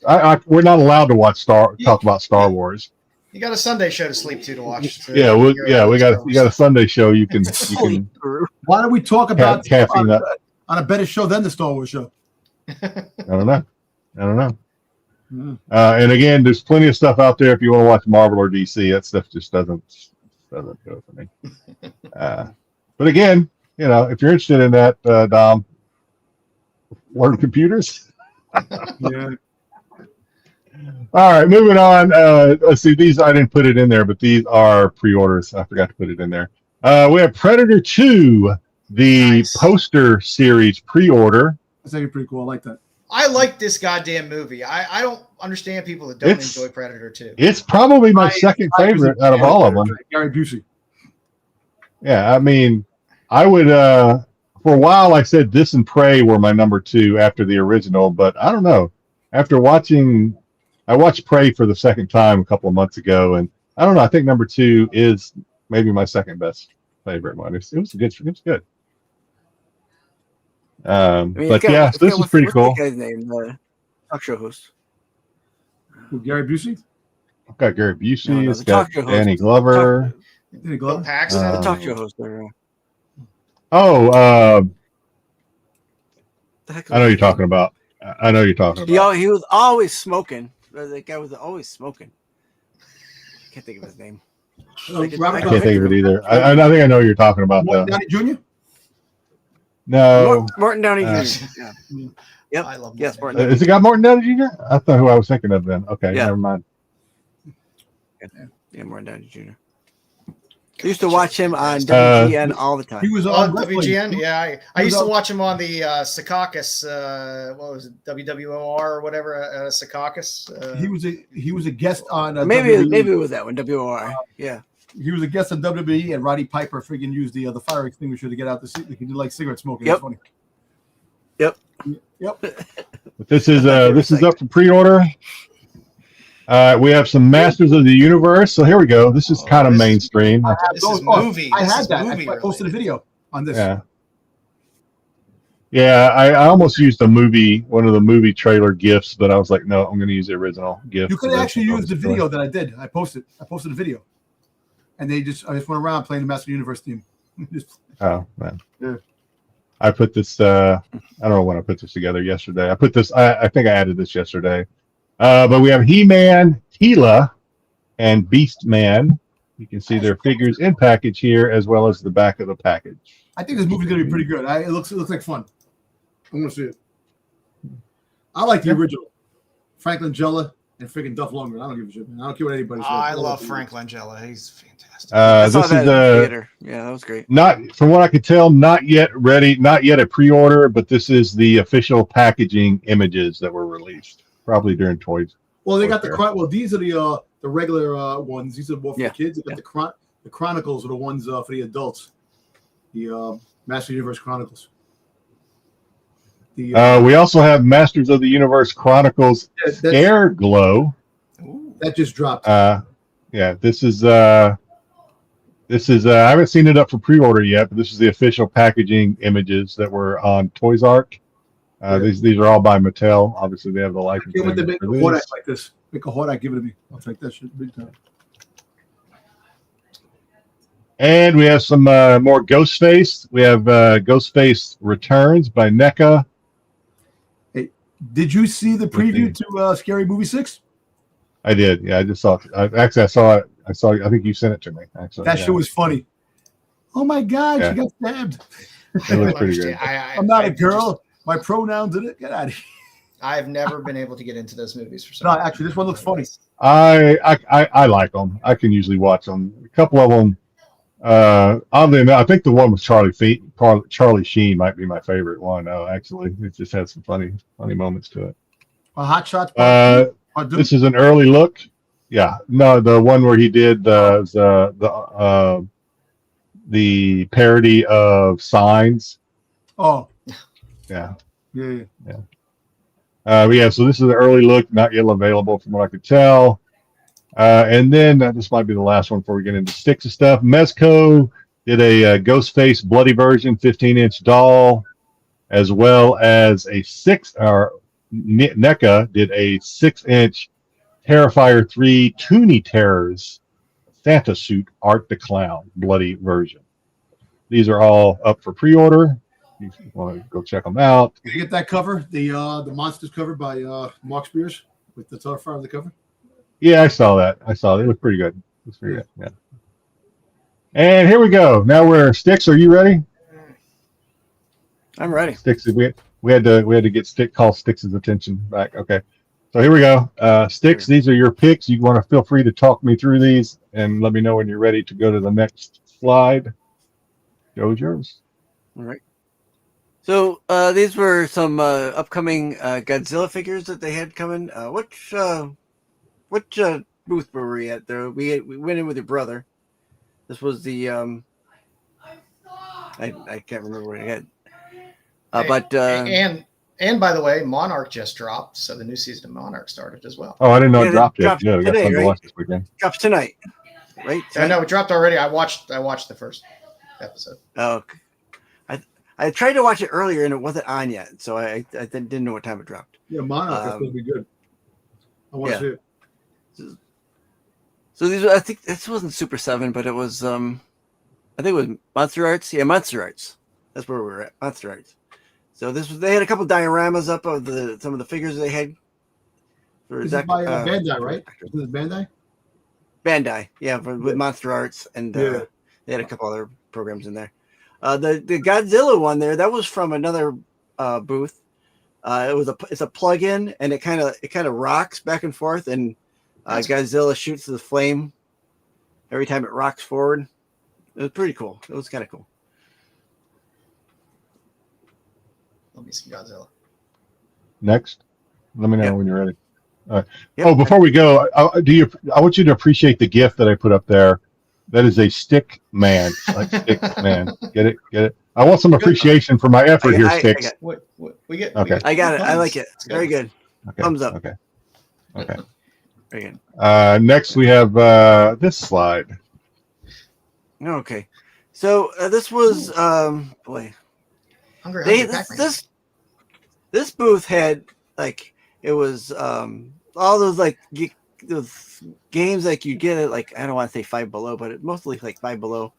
They had racks and racks of these different Pac-Man games. Hungry Pac-Man is probably my favorite one out of this bunch. That's actually pretty cool. You know, because I was a big Hungry Hippos kid growing up, and that really I'm like I gotta get that when that comes out. Because you could turn I kind of like. Hey, listen, I kind of like the tabletop Pac-Man there. I don't know exactly how it works. I wasn't but I there on like Tuesday, it. damn. I don't know. I'm just saying. If we were here, you could have talked. No, you could have talked to them. And listen, I'm on Rennavisions and that. I do product reviews. You know, you said anything out for. And you give the card. The kid that was showing me around the booth. I think talking about the toys was the only English he knew. To be quite honest. Well, you could ask for and not a slide on him. He's really great. The marketing manager would have probably been there. You know. Yeah. What is the? We need free swag. We need to have people on the show give us free shit. What is the? Obviously, the basketball one is pretty self-explanatory. I kind of like the Pac-Man tabletop, even though I don't know exactly how it works. But what is the one there that looks like you have to pick things out of their mouth? Like, is that what that is? It's a fishing That's game. a little fishing one where they come up and and the mouths go. Yeah. Oh, okay. Yes. Yep. Yeah, they've had that in a couple of different varieties. Yeah, but that's the fishing game. Pac-Man will come up, and you got to kind of get him with the fishing pole. That's pretty good. Okay. The one up in the top corner, it's a Pac-Man labyrinth game. Oh, I don't know if you ever remember having those labyrinth games where you kind of Yeah. Oh, and you got to like turn the knob and make it. Board. Yes. Okay. Yes. I just think it goes through the maze. was kind of cool. You got to It tilts. get all the way to the end. Yeah. Pretty cool. This booth also had a lot of Minecraft stuff in the same vein of this kind of stuff. They also had Looks like it's NASCAR. made out of wood, so it's probably expensive. Unless it's The just labyrinth like one is made plastic. out of wood. Yes. Yeah. The labyrinth one was made out of wood. So this booth was really cool. It had a lot to look at. I like Pac-Man, so visually for me it was spot on because I really enjoyed looking at everything they had there. And these ones were the ones that kind of stuck out to me because these basketball games, they're really good hits with kids. The fishing game has been around for a while, and of course, like I've already talked about the Hungry Pac-Man. All the little basketballs that's get gonna lost, be and then one you're of like, my- okay. Or child chips. Yeah, well, Yeah. I'll choke you can them. use little cheese puffs for that. Cheese puffs are about the same size. All right, guys, we can go to the next one. This one I'm very curious about why Styx even took pictures of these Styx. I'm like, this is interesting. I'd like to hear the story as to why Styx. So this interested in was these. also at the Bandai booth, and the guy was talking him up, and listen. I'm not a statue. I don't. These are my kind of thing, but I thought they were really well done, and I think the people who buy these kind of things are going to want to get these because I thought they were, I thought they were great looking, and listen. Styx I got to add a little little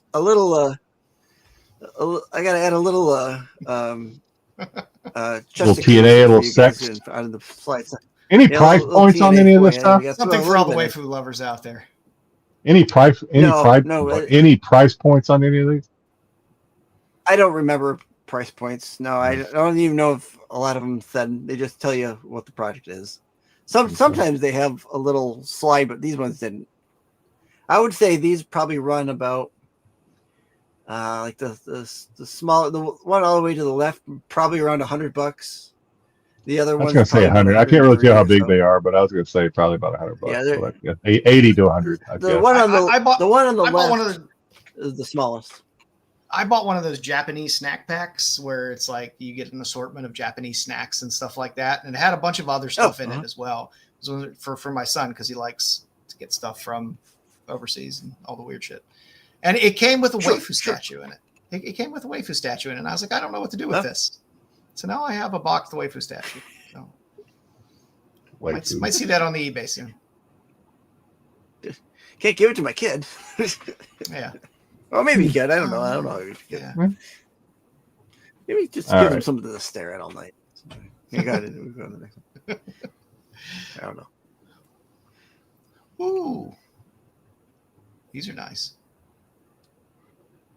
So this is also from Bandai. We had this is the Robotech and not Robotech, Gundam. Gundam figures. Here you get the small to the very large of the scale of what they're Like doing model. with the Gundams. Yeah. These are models. In some cases, like the smaller one isn't a model. It's just like a stunted figure.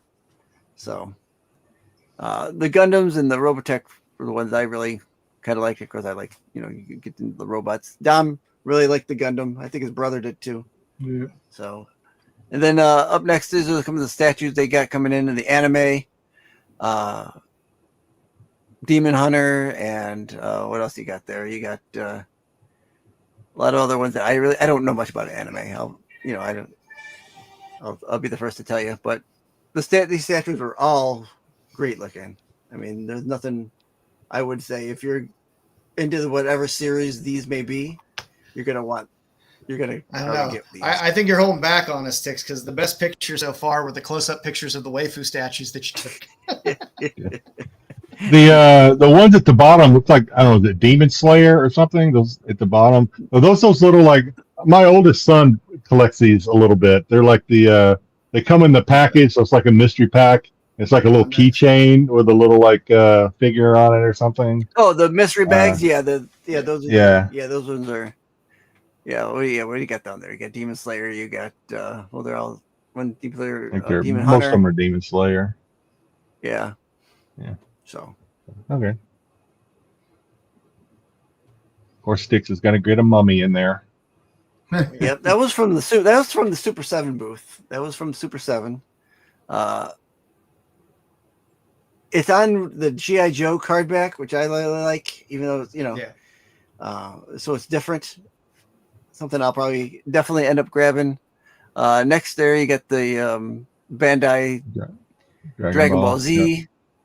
Those are, I mean, it goes from the what is that, like a 16-inch scale all the way down to the 3 1/4-inch scale, different ones. And then in the in the top top right corner, I'm sorry, those are all prefix statues of the figure. So they're non-articulated, but they're like a larger statue of them posed in a certain way for the character.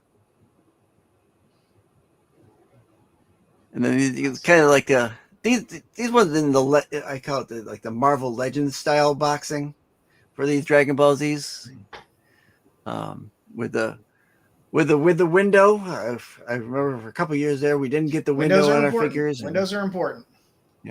Pete Very bitched important. enough that they brought back the window. So good on you, Pete. This was a larger statue of this of Voltron. Voltec. I guess it's supposed to be a larger scale of what's in the mini chase boxes, but this was it was probably 3 foot tall, or at least 2.5, at least 2.5. It's like the mega. It looks I like it's about the size of those like big Funko Pops they used to make, like the mega Funko Pops. Right. Yeah, it was a little bigger than that. And then I didn't even look. I didn't notice the bottom pick here is the larger non-articulated figures that I was talking about. There, and those are all just pre-positioned. Kid Robot had a lot of great stuff. I'm glad you pronounced it. I was going to say Kid Robot. Kid Robot. Yeah, Kid Robot. So here they had a lot of these plushies. Kid Robot. From all the way at the bottom there, you got. Was that a Gremlins? Is that Spike a with the Gremlins there? with? Oh, that's fantastic. Yeah, It's a Gremlins. Looks like they got Chucky. Yeah. Look, the clown. They got the. You got Chucky. You got Stitch down there. You got. I Stitch, guess that's like a Pennywise. Ed Clown. He was. Jason's over there hiding in the back. Up Oh, there, yeah, you got Jason. Mr. Snuffleupagus, Cookie Monster, Animal, Sonic, You got a Krusty. and then you got, of course, Minions, Stewie, a couple others there, Krusty the Clown, Invader Zim is up there. You got that Smurfette, that slut Smurfette. The only girl. You got the Beetlejuice snake. You got the Beetlejuice snake there as well. Yeah, I said that for Snake, Dom because I know Dom thinks he does. That's Mecha Ren and Godzilla. Stimpy Back there, up right? there. Bob Yeah, Ross. Mecha They Godzilla. even had Bob Ross. I mean, who's buying a Bob Ross stuff nowadays? But Bob Ross he's got his own plushie there. Yo, Bob Ross had his He's own popular booth. on the AI. There was a booth that was Yeah, he there is. that had all Bob Ross stuff at the Yeah. Then they had the smaller plushes, the Wolfman. What's that? Coraline is the girl in the yellow with the Ooh, button eyes there. You got Bert, and then Super Grover down there a little bit, and then the Kermit, some kind of Cookie Monster. gremlin there. I'm not sure. Not a gremlin, but like an elf or goblin. I guess a goblin would be more the. And then they had the statue at Super 7. This was from Super 7. This Oscar the Grouch. It was Nice. again. This was like a 3-foot tall statue that came in this huge box. There was a huge box that they had displayed with it. And if you like Oscar the Grouch, that'd be a great centerpiece for anybody. I mean, that was many moons ago, like 30 years ago, I'm on my old Windows computer, there was a program you could buy that was a special trash can. So when you would trash your file, slide it over there, and it was a little Oscar that would come out, and he would say, "I love trash." And you would take your file and put it in the trash. It was fantastic. Yeah. I mean, look, you even get Wormy on his arm there. So Oh yeah. perfect. Thank you, PK. Thank you. You just figure out how to work the camera. Yeah. How do pictures get That comes out with of time. the camera? All right. I Go picture ahead, that. the next one. Oh, good. Well, here a couple more from. I don't think this was from Kid Robot, but they had these statues that kind of stood behind some of the Oh, they have the flashing gremlin. Enclosures? That's my favorite. the Batman and the It was standing out. So some of these booths were enclosed because you had to have times that you can go in and they'll show you through the booth. So they have it so it's set up so you can't even see inside their booth. They didn't want you But they had filthy these con larger people scale. fingering up all their statues. Hey, Cosmic, my brother had Yes, not. he had parking for he's disabled, so we had a parking in the area right there, right next to the con itself. So he had the Which blew my mind because he had said to me, he said, when New York Comic Con comes around, they take it they away. don't have these spaces. They have take it away. They take. It they blows put my food mind. vending It trucks. blows my mind. They put food vending trucks and they take Yeah. away all the parking for disabled, which is kind of crazy. I don't get that. They can whatever. I don't know. You gotta rate your congressman. So they're And we're handicapped. here's You know what's some- funny? Somebody told that no handicap parking. Like you think in New York City they would have spaces to put handicap parking, so people have to park. They instead of can't keep parking. people off the train tracks. Yeah. Thank you. Someone threw a city bike on the tracks last week and caused a fire. I'm like, you know, it's like What did I start? I don't know. So Monster Maniacs here, giant size. You got up at the top there. You got a couple of different Art the Clowns. You got the one in the red suit. I feel like we've seen a lot of these, but like you said, they come out with so much of it. It's hard to tell if it's the ones we've seen or not. Already shown that you show, but it's in physical form, right? You can see it in physical form right there. Like some of the stuff is probably what you talked about, Jedi, but they have it in person. What it looks like, prototype. In display. I'm pretty jazzed by that leprechaun on the far right. Yeah, that's decent sized. Remember Leprechaun in the Hood? Yeah, almost. Oh yeah, Leprechaun in the Hood. He's smoking weed. Is that what that thing looks like? That's the trick or treat guy, right? I always wonder what maybe I haven't watched that show, but I always wonder what he looked like underneath that mask. I guess I haven't watched that show. Yeah. You get that Goosebumps ventriloquist dummy. That always creeps me out. That ventriloquist dummy. Maybe Tyson. Maybe. We got some more gremlins down there on the bottom for you, Joe. You got the. I see them there. That's awesome. Is that a Fallout helmet on the top? The top. All in Mogwai. Got the full helmet and the full helmet it is. and the guy is right next to Goosebumps. Yep. I threw in they didn't have many, but I got that King Kong lunchbox for you, Jedi, that they had. I have that. Unless that's a reissue, I have that already. It's right behind me. Okay. I have that. Okay. So unless they reissued it or not, I'm waiting on the Godzilla that I ordered at the exact same time, like almost a year ago. But no, I have the Kong already.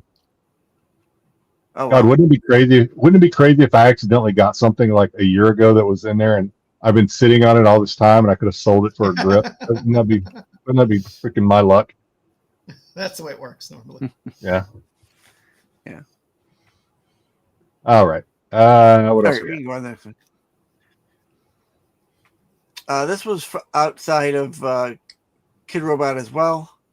These are like these little like preform figures that you can get. I don't want to call them. You can call them Funko. You can call banks. them They're not really non-branded banks, Funkos. Yeah, they're just larger vinyl figures. So you had your Disney princesses up there, including Moana, Sleeping Beauty, Snow White, et cetera, up there. Then you got your Minion, Rainbow Bright in the center there. You got Jaws down Atom there. Bomb. Cool. The Atom Bomb with the Garbage Pail Kid with the head, it blows his head off. His head blowing up or whatever. Or yeah, I think it's Atom Bomb. I see him. Yeah. Strawberry Shortcake. You get Smurfs again. There was quite a few places they had Smurfs. I was kind of surprised because I guess they just had a movie come out or is coming out. They keep trying. Keep trying. I mean, I'm all for it. I like Smurfs. I grew up on it, so why not? Snoopy, you got Snoopy, Elmo and Charlie Brown over there with a Woodstock. You got with that Michelangelo and not Raphael, the blue one, Donatello. SpongeBob, and then Patrick, and then you mentioned the Jaws one all the way over on the bottom right. Top, you got the Mickey Mouse. A couple of the Mickey Mouse that was sitting with, they're kind of odd looking, but I'm sure kids don't care. And then your villains, Ursula. Ain't no kid buying Mickey Mouse. Yeah. That's some weird Disney people. Yeah. It's Harry, and the next picture there, the top row is Harry Potter, and then the White Owl. What are the ones that you got a bunch I don't of know who the other there. ones are. I can't really see that good. So the next row, you got Superman, Supergirl, Crypto, and these little preforms, Wonder Woman, a couple of Batmans, Dark Knight Batman, and then it's like you got Oz back there behind Superman, Supergirl too. I think that's Oz. You get the witches, the Wicked, the West, and Glinda the East, right? Care Bears down there, and you got your Halloween favorites there, Chucky, Freddy, Yep. Beetlejuice. That. Yeah, And your- Michael's. He hid Michael in the back. Yeah, I mean, it's probably for the best. Then at the bottom there, you got your Red Hulk, Batman, Spider-Man, Green Lantern, and Iron Man. They could have put Beetlejuice in the back and brought Michael forward. That's all I'm saying. Yeah. Beetlejuice. He walks too fast for people. That's why he's in the back. So. All right. Next. Are we ready for next? Yep, we're ready. Go ahead. What's going on here? Oh, there's your little baby pinball machines. Little baby pinball machines. Yeah, Oh, and there's a baby little pinball. mini air machine. That's fun. Yeah. So you got air hockey. This is for the same place they had the Pac-Man. They had these. They were like MLB and NHL air hockey tables and the pinball games. And like, why do I have a feeling these are unlicensed? According to them, they were licensed because I did ask. I said, "Are these just mock-ups that you have, or that you are you?" No, we got the license for it. So, according to them, they had the license for it. Then you get those bubble basketball games where you with the shoot water up in them. into the little, yeah. It's kind of yeah. Then the next here we get the couple plushes, some anime down there. You got Sailor Moon, Naruto. I don't know. What's his favorite? Naruto. So this then surprise, maybe not to anybody, but they actually had plushes for the Chuck E. Cheese characters. Charles E. Cheese. So I don't know all their names, but that top row and the second picture there, or the third picture really, were all Chuck E. Cheese. The What was it called originally? The band? It was called something. Oh, Hollywood, or not Hollywood. Music Land something. I don't remember. I always forget. Always competing with Showbiz Pizza. How many Chuck E. Cheese are still out there? Let's say how many Chuck E. Cheese are still out there. We have a Chuck E. Cheese in our next door town. Probably about 20 minutes from my house is a Chuck E. Cheese, but I didn't know anybody still went to Chuck E. Cheese. We have one down. Yeah. Good pizza if you like Giardia. We saw one. Oh, we were. Yeah. I don't know which would be worse. I mean, I'm sure I would eat either one, but which one is worse as far as like chewy crust dough? Is Costco or Chuck E. Cheese? Which one's worse? Costco. I'm sorry, I don't eat pizza at places that have a ball pit. Kind of roll. I mean, when I eat Costco pizza, my jaw is sore after eating Costco pizza because it's just like chewy. Somebody took the Costco pizza, the chicken wrap, and some hot dogs and rolled it up and had the whole thing on a video. Man, you don't need anything except for hot dogs at Costco. That's all you need. That's all you need. Yeah, Costco hot dog, and it comes with a large Pepsi. That's all you need. You're good to go. Yep. All right. Go ahead to the next one. You took a lot of pictures at this place. Same company. Yeah, well, they had some good displays up, so I gave them some pictorial love. You got your Chainsaw Man. Yep, you got Chainsaw Man. Man. They have some Don ones down there. Don. Apothecary Diaries. I'm not sure. I don't. Again, yeah. Of course, they get the One Piece. One Piece is pretty popular now. One Piece, yeah. Netflix. That's another live action season 2 is coming out pretty soon, isn't it? Or am I just making that up? Oh, completely? No, I believe One Piece. No, One Piece is coming out live action. One Piece. Yeah. It almost got me to want to watch it. I got to go watch the first season again because in the trailer, what did we hear in the trailer? What do you hear in that trailer? I don't know. I haven't seen it. I haven't seen the trailer. You got the Styx song "Come Sail Away." Come in. And Dr. Who. Okay. Yeah. Come sail away. All right. Let's anything else that jumps out? Okay. Yeah, we got that. We got it's the same thing. Spy Family, One Piece. I've seen the Black Butler, Bleach stuff. Jujutsu Kaisen. Evangeline. Okay. Yeah. Looks like they got a little something for everybody. All right, now we're getting into some. They Is that did. What is that? Spartacus? Well, it's not Spartacus. What is that? This is Sparta. Is that Sparta? Not Sparta. Sparta. Yeah. That's what I meant. Oh no. 300. Assassin's Creed. That's what. Oh, it's Assassin's Creed. Oh, same kid. Yeah, Assassin's Creed. Yeah. Oh.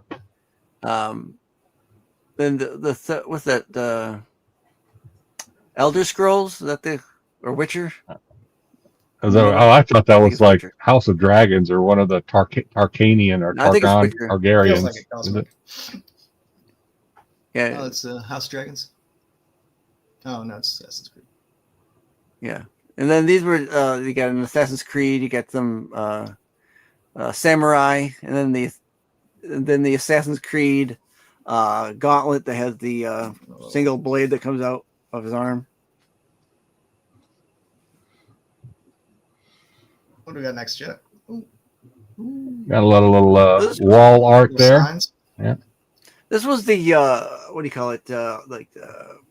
Not Home Depot, but Home the Depot. home shop. Yeah, it's like wall art. Yeah. Hobby Lobby. Hobby Lobby. Every con. Oh, is this Hobby Lobby? Really? Okay. All right. This is Hobby Lobby. So this is like when you go to Hobby I Lobby. wish we had it. We don't have a Hobby Lobby here. That sucks. We really need one. Oh, why we don't? Yeah. It's decent. So this was all the newer poster and framed items that you could get at the Hobby Lobby that they usually have in their sections. Okay. Most of these were, of a nerd A little Mario part. shit. So, you had your Super Marios, you had your Dragon Balls, Z's, Naruto. Zelda. Sonic the Hedgehog, One Piece stuff there, and then so the ones I liked, I think I took a picture of it. I don't know if you put it up there. It was the little records they had up in everything up you in the sent me. corner. I put up here. So Okay, so they had the record with the album there. Like the one up there on the right is Notorious B.I.G. It had the little record, and I thought that was kind of cool.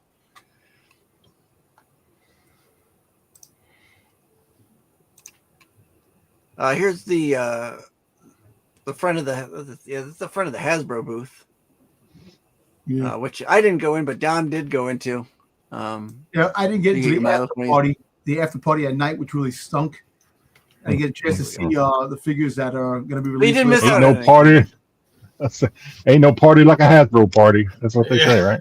Yeah, So, so one of the girls that actually, that worked there, she, peer girls, Shadi. Her name is Shadi. So she, they gave a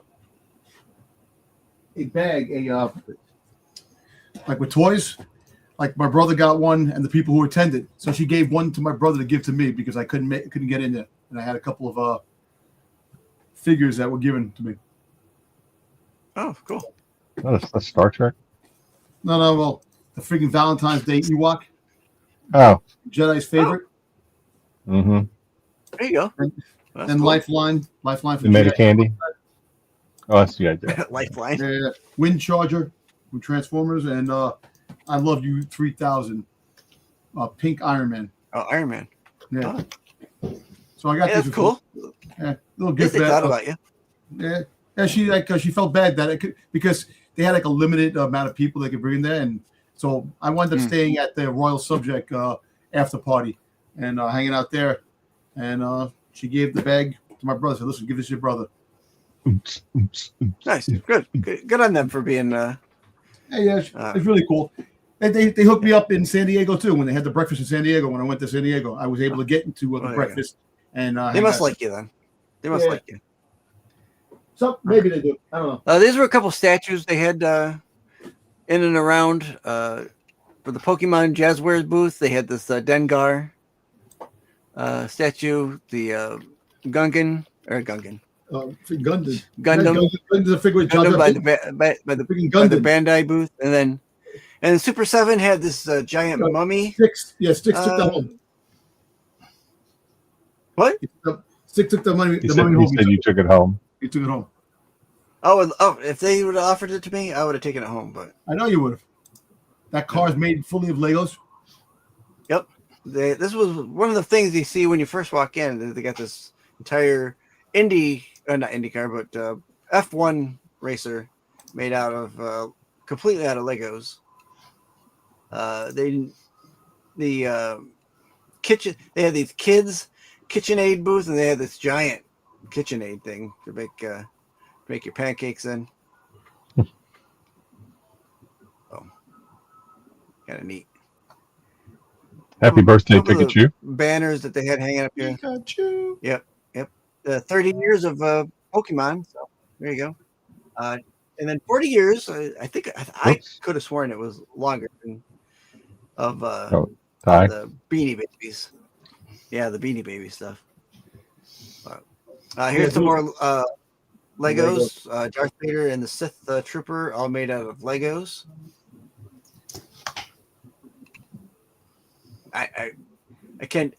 Couldn't imagine how long that took to make. Yep. This was the Millennium Falcon cockpit made out entirely out of Legos. If you ever go to Legoland, the only And then, good of course- thing about Legoland is their Star Wars displays. That's the only thing good about Legoland. Mm. Other than that, don't waste your money, in my opinion. in your I've opinion. stepped on too many Legos in my life to go to Legoland. And you had Jedi. just for Jedi, we had C-3PO. That Well, might if they fit wanted in to your impress corner me, of they your give room them- there. They wanted to impress me, they give him a red arm. That would really impress me. I'd be like, all right. And then, of course, an R2-D2. Oops. Yeah. That's And there we Get go. it. There you go. All right. For my first time going to a toy fair, I had a great time. Everybody that I got to talk to, as far as booths go, were really great, and I'll end up going next year if they have me. Also, with Styx didn't show you in that booth, they had every minifig from all the Legos ever made for Star Wars in a whole big bunch of cases going around from the first one to the latest one. Mhm. Really cool shit. I didn't read anything, so don't even come my way. All righty. Always makes it easy. Jedi, what did you so- dig into this week? So I read the trade, which was six issues of Warcorns, which was Garrett Gunn's one of Garrett Gunn's creations. Read through that because he recommended it because it is kind of military. He took a lot of his military experience and when he was active duty Army and put it into this. You can really tell. I'm not going to go into the story. You can really tell. I think he nailed. Speaking from the Navy side, I think he nailed the Navy guy because the Navy guy was complaining throughout the entire thing until he killed him. Spoiler alert! Until he killed a guy, which pissed me off. But so he kind of nailed the Navy guy because we got a saying in the Navy: if a sailor's not bitching, they're not breathing. So kind of nailed him. Nailed the Navy guy, and I think he nailed the Marine. The Marine eating crayons. I thought was kind of funny. And then I thought I enjoyed it. I read Buddy Cop, which just came out this week. It is I thought it was actually pretty funny. Hang on a second. It's about a alien cop who kind of gets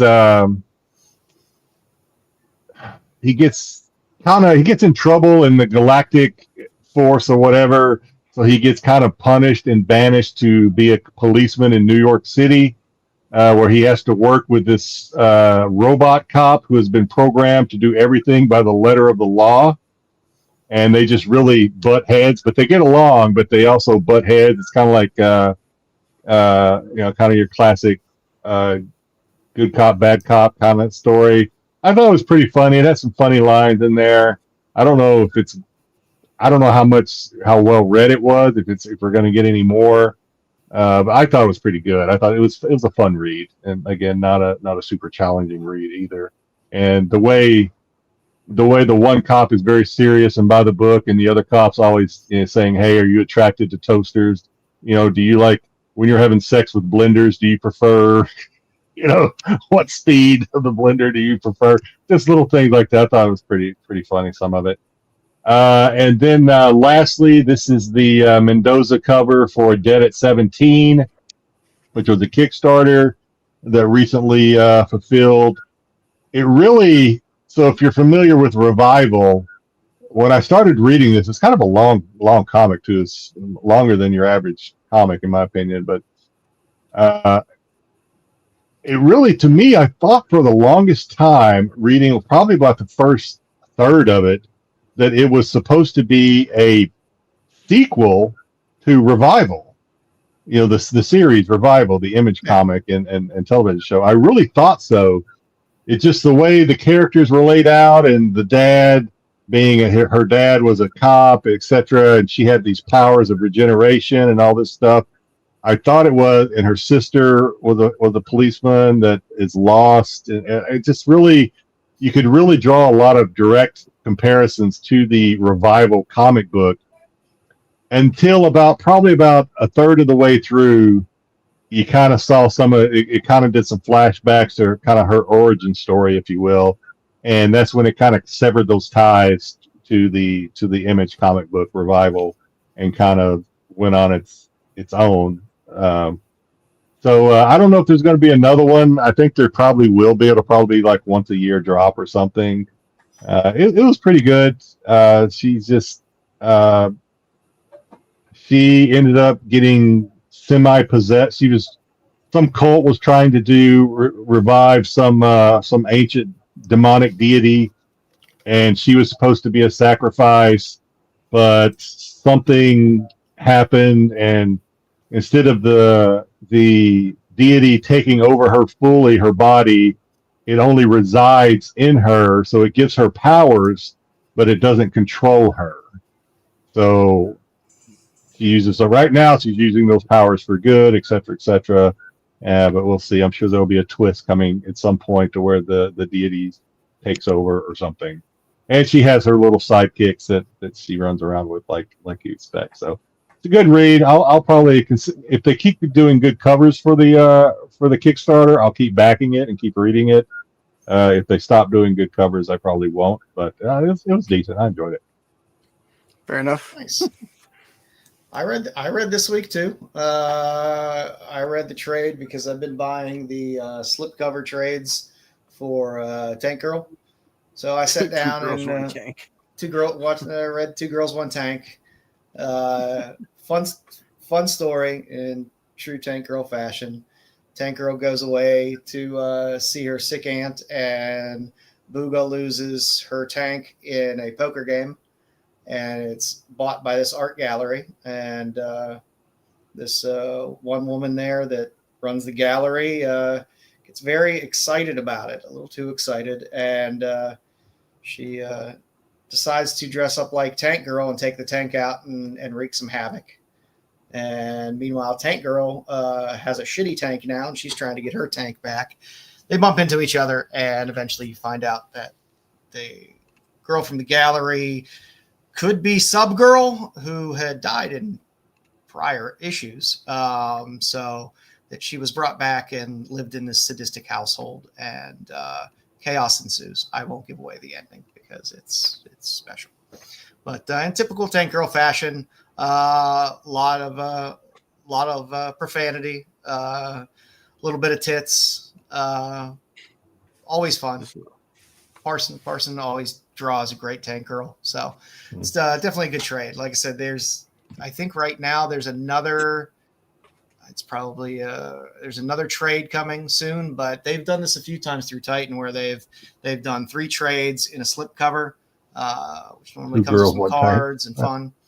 And it's great because the trades, well, you can go through the trades, they give you all the covers inside and everything like that. So it's fun. Like I said, I have most of the loose books, but a lot of times I don't want to thumb through all of them. So I enjoy the trades. So there you go. Have at it. It's good stuff. Styx, did you read anything this week? I did buy stuff. I haven't had a chance to read through my. So I bought Kyle Sparks at the end of the world there. Oh. Yeah, I did get. I was able to get Russell Heist at when I was down in New York. I did read those. Those were. I still got to get issue 2, and then 3 comes out this week. I think it came out this week. I think. But I got to catch up on that. Oh. End of the World. I bought Phantom of the Opera, like I told you, for the Universal Monsters line. Haven't had a chance to read that, and I bought something else this week that was not my usual buy, but I don't remember. I think it was a cover buy, but I'm going to read it anyway. So hopefully I forgot to mention, and there's a reason I didn't mention this because it's not even anywhere. It's not the Revival 17 is not even on the Lost Warrior, the Vanya Lost Warrior scale. It's not even. It's nowhere. It's not even on the scale. So it's a very, very clean, very clean read. Yeah. Nice. Excellent. All right. Well, let's get into some what we watched this week.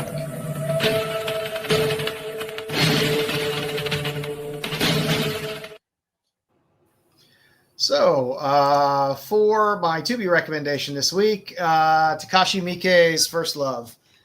Fun movie. Granted, Jedi, you'd have to deal with subtitles. Nope.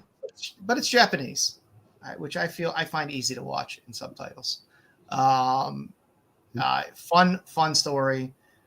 You have kind of an unmotivated boxer who finds out he doesn't have long to live. And he runs into a girl and helps her out. And she has some mental difficulties as well. And it's just a fun story of what happens to them through this. So you have Yakuza chasing them. You have people backstabbing people, drug deals, samurai sword fights, crowbar fights, you name it. It's a fun time. It's just a good fun movie. Takashi Miike, if you've never seen any of his movies, he's made like 70 million of them.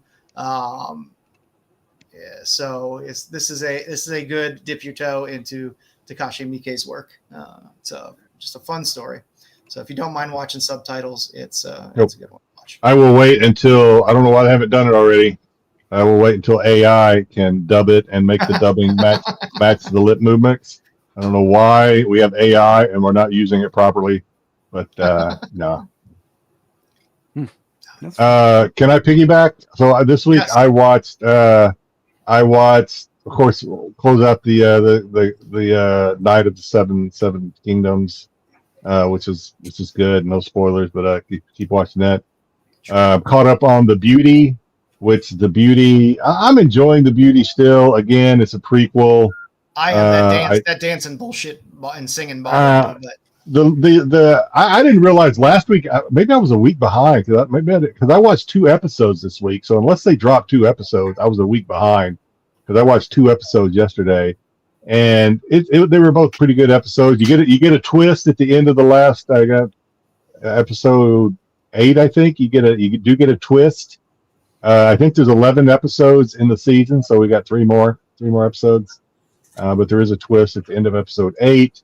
What else did I watch? Oh, I don't know if you got. So I watched the final season of CURZI last weekend. I did as well. It was good, not as good as the earlier seasons, but it was good enough. It kind of did a closeout, which you kind of expect. So there was a lot of kind of throwback to previous season stuff in there.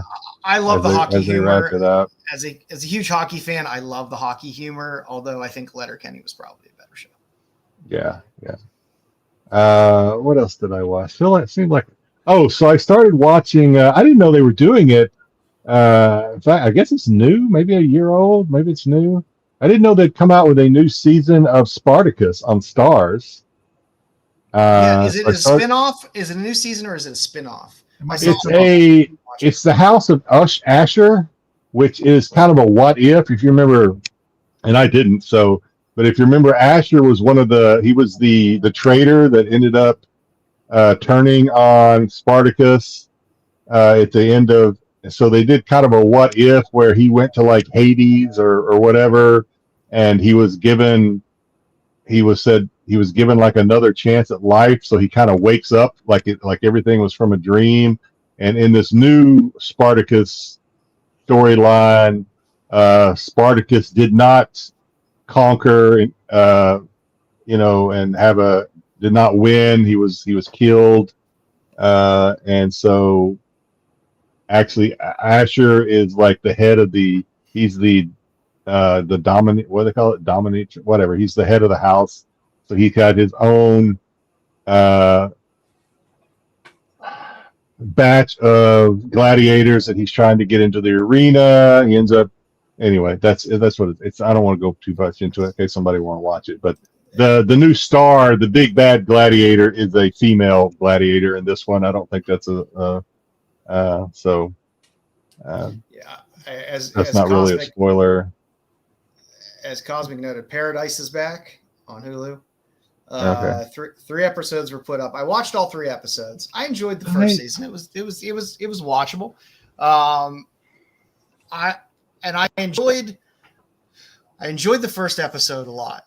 And here's my problem with Paradise, and maybe it's just when you give me multiple episodes. I like a story to progress. I hate I'm going to take you and put you like right here, and then I'm going to give you somebody else's story back in time and go through that. And then I'm going to get you to the edge, and then I'm going to go back. That bothers me. I like consistency throughout. I don't like to be left on a cliffhanger kind of, and then be like, oh, now I got to sit through another episode that's not going to deal with anything that happened there. Hey, Jedi. The reason I started watching, the reason I ended up watching Spartacus is because I subscribed to Stars because I wanted to watch Sweet Pea. I love Sweet Pea. I love that series. It was good, but it was kind of irritating at the same time. It was, but I enjoyed it as it went on. And then the way the season, I assume there's going to be a season 2, but by God, I don't know how that works with the way they ended season 1. I don't know how she possibly. I mean, at least it's kind of strikes me as a Dexter story. If Dexter didn't have a clue what he was doing, kind of story, but the way they ended season 1, I was like, okay, how the fuck she get out of this? I don't know how you get out of that. I mean, unless it was good. It was good. I enjoyed it. It was irritating, just the way she kept, the way she got out of it, and then immediately fell right back into it at the end. I was like, I got something for you. You're still on your zombie kick, huh? I like zombie movies. Yeah. Okay, I got a couple of recommendations for you. Okay. Operation Undead. Cold Storage. Yeah. This is not a test. The End. The Dead. Apocalypse Z. Good Lord. Alive. It's like top 10. Dude. So apparently some of them. Well, okay, I tell you what, you're gonna have to DM me those because I'm not gonna remember. But apparently, this is not a test. It's about some students that are stuck in school, and zombie apocalypse happens, which is it's brand new. It's just coming out now, and there's a couple of them that are Korean, like a Korean with the subtitles. But zombie, dude.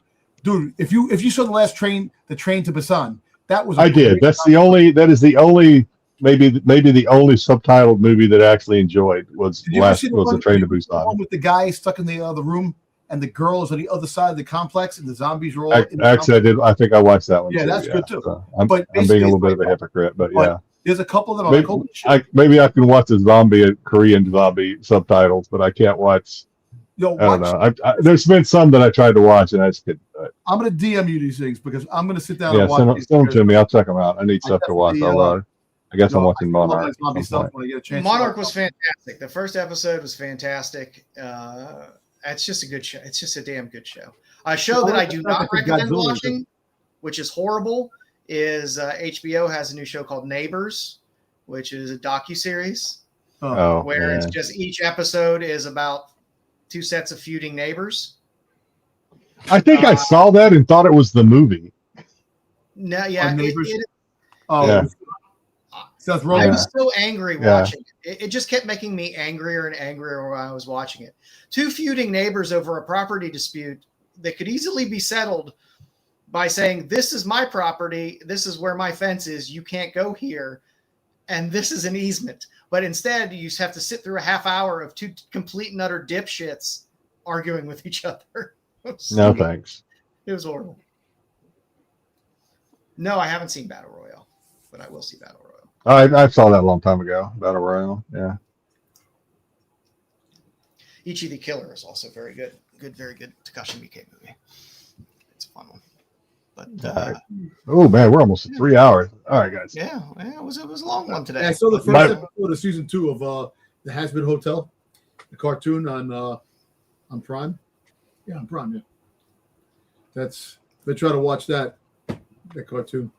But Speaking of cartoons, I tried to watch that new it's called it's a cartoon on Netflix about the lawyer who's works in a strip or something at Vegas or something, law strip or so. I forget what it's called, but I couldn't even get the first episode. I thought it was dumb. So I forget what the name Yeah. is called. Something.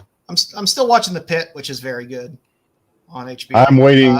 If you I'm waiting on like your the- medical dramas, Styx, The Pit is very good. Is the whole Except- season done? No, they're on season 2. The first season was done. Yeah, no, I know. I watched season 1, but I'm waiting on all season 2 to be Yeah. available before I watch it. I will still say I am still angered about the fact that nobody in the fucking show has a Pittsburgh accent. Not one Oh. person. It's funny you say that because my wife and I had a similar conversation about shows that take place in Texas, but no one has a Southern accent in the shows. We had a very similar conversation about that. And I like that the charge nurse, I like her character a lot in the Pit. And she worked with a dialect coach, yet has nothing that even vaguely resembles a Western Pennsylvania accent. So What show were that we kind of bothers watching? me a bit. Takes Can't me out think of it of a what. little bit. I remember what show we were watching. It took place in Texas, and I was like, none of these people have a Southern accent at all. Not a one of them. Yeah, it's a little frustrating, but all right. Well, remember Kyle's GoFundMe is still up there to help Kyle Nubia, so go help out Kyle. If you haven't subbed up yet, hey, sub up at Rennavision. There's a bunch of shit on there. So up at Kingdom of Nerds, Bruce has shows. He talks about DCUs and does Jeopardy on Fridays sometimes, and we do the other comic show on Sundays. Lots of good stuff. So up to Styx Boy, where I occasionally show up and we watch Doctor Who on Tuesdays. What are we watching this week, Styx? This week we'll be watching the season ender to series 5. Part 1 of season ender. Part right? part 1. There's 2 parts. Yeah. So the Pandorica open. We watching both parts. No, just one So you part. could join. Oh, just one So you could join me and Styx and Jedi and Mama Bear as we, as Jedi and I kind of stumble through watching Doctor Who. We're getting a little better, I think. I think we're getting. I know I can usually remember that it's a TARDIS now. I can usually remember that. So on Tuesday, really quick on Tuesday, I had it in the slides that it was episode 40 this past Tuesday, and I was correct. It was episode Good. 40. So There you go. there we go. Good. Yeah. And you guys still doing Thursdays, the wrestling show on Absolute Geek Podcast and we had a show, dual cast on Styx's channel? Yeah, we did it on Thursday. We did our show. We got the Elimination Chamber tomorrow. That's happening. We're not having a watch along because Matt is frustrated with wrestling right now because of, Yeah. Raw sucks. Tonight didn't help. I'm gonna tell you Well, that right now. no, Tonight did not help. What, you stop talking about it just because you don't agree with the storyline that they're using? Come on. Bankruptcy, man. There's the storytelling sucks. It really does. The wrestlers. Hey, well then you guys should have stopped doing a Star Wars show a long time ago then. I know. But we roll through it. But I'm the same. I'm not gonna give up. I love wrestling, man. I watch the wrestling, but the whole fact is that the star power that they once had that can follow a show. If somebody gets hurt, a lot of injuries are definitely taking its toll, and storylines have to be redirected, and it's just really It's a crazy time right now. Well, you guys do it. The Star Wars right now. What we're not going into Star Wars now. We're not doing it. Not this week. No, not doing it. Hey, since you guys brought it up and everybody in the chat seems to agree, I'm going to milk it a little bit. Bring up the Earnhardt picture, and I want to get everybody's opinion. Everybody in the Rennavision chat, most everybody, those that cared to partake, says that I could be this. Which one is this? Dale Earnhardt Jr. That is Junior. Junior. Where's this? Everybody says that this could be that we are from the same bloodline somehow. That we are like. You can't tell me I'm wrong. You can't tell me I'm wrong. No, it's. Where's my camera at? Yeah. All right. Yeah, give or take. Yeah. I'm not saying they look identical. I'm just saying. Have a couple if I shaved it or he grew it out. Yeah, if I shaved it or he grew it out, we could be twins. It's basically what the a little bit. You can shave it, and if you have a drink or two, it really hits. There is a similarity. Thank you, Cosmic. Yeah, Cosmic. I knew I like Cosmic. I was watching some Junior this week. Though? He had no teeth. With his teeth, man. He's like, he's smiling. He ain't smiling. With the choppers, man. I don't know. Maybe I don't know. I don't know what. Good stuff. Good stuff. If you're running by fast, yeah. Hey, as always, but I'll tell you, if you watch him, he has a lot of the same mannerisms when he's talking. I'm gonna check it out. I might be. I might get my feelings hurt if he's Dale Jr. He's a fucking legend. Listen, Jedi, what you're supposed to say is, if I look like I wish I had his money, how would looking like him? Oh yeah. Well, I mean, if there was some relationship there and I ever needed some money, that would be a good lifeline to have for sure. Yeah. I didn't say you look like Carrie Earnhardt. I said you look like Dale Jr. Carrie. Listen, Jedi looks more like Balin Skull. Friggin', he looked more like Ray Stevenson as Balin. That's friggin' Jedi. I'm going to show my mom a picture of Dale Earnhardt Sr. I'm like, have you ever seen this man? Does this picture ring a bell? Were you ever at a super speedway? Yeah, were you ever at a NASCAR event and you got a little too much to drink? So as always, on Fridays you can watch CBSI Hot 10 that Pete drops normally around 10 o'clock, depending on how much snow he has to shovel. And as always, we're on at 9:30 on Fridays. Rain or shine, without fail. Is there an SNS tomorrow? Yes, there is. There's an SNS tomorrow at 8 p.m. Their weird time zone freaks me out, so I can never get the time right. So it's 8 p.m. until the next daylight savings time, and then we'll be going back to 9, which is coming up pretty soon, actually. Weirdos. As always, on Sundays, for all your Star Wars needs, you can watch Tales from the Dark Side. And on Wednesdays at 9, you can catch Bruce and Dub and Marco on the totally awesome, coolest show, Attack Show, where they go through all the most recent non-sexual comics that are out there. And that's what we got. The boring ones, yeah. Yeah. So that's what we got for this week. Appreciate y'all hanging in there tonight. It was a long one, but it was a good one. We had to hit all those toys. It was important. There was toy fair. There was a lot of good stuff in there. So we had to make up for last week. We had a great interview last week, but a lot of our segments got pushed to this week, so that's why it's kind of why we ran a little longer. Yeah, but it's all right. We had a good time. So until then, I think I don't know whether next week or maybe the week after, we will be doing a MegaCon preview for Spotlight soon. I always want to push it as close to MegaCon as possible, just because so much comes out that last week. But a lot of books just dropped down. Maybe we'll give you a pre-preview next week instead. That way you can get those all in your head, and then you just have to worry about the ones that are dropping the week. Yeah, right. They just dropped a mall cover right now, so I just looked. MegaCon is known for ridiculous numbers of variants, so I'm sure we will have a ton. So until then, kids, we will see you all next week. Bitches leave. The qualified.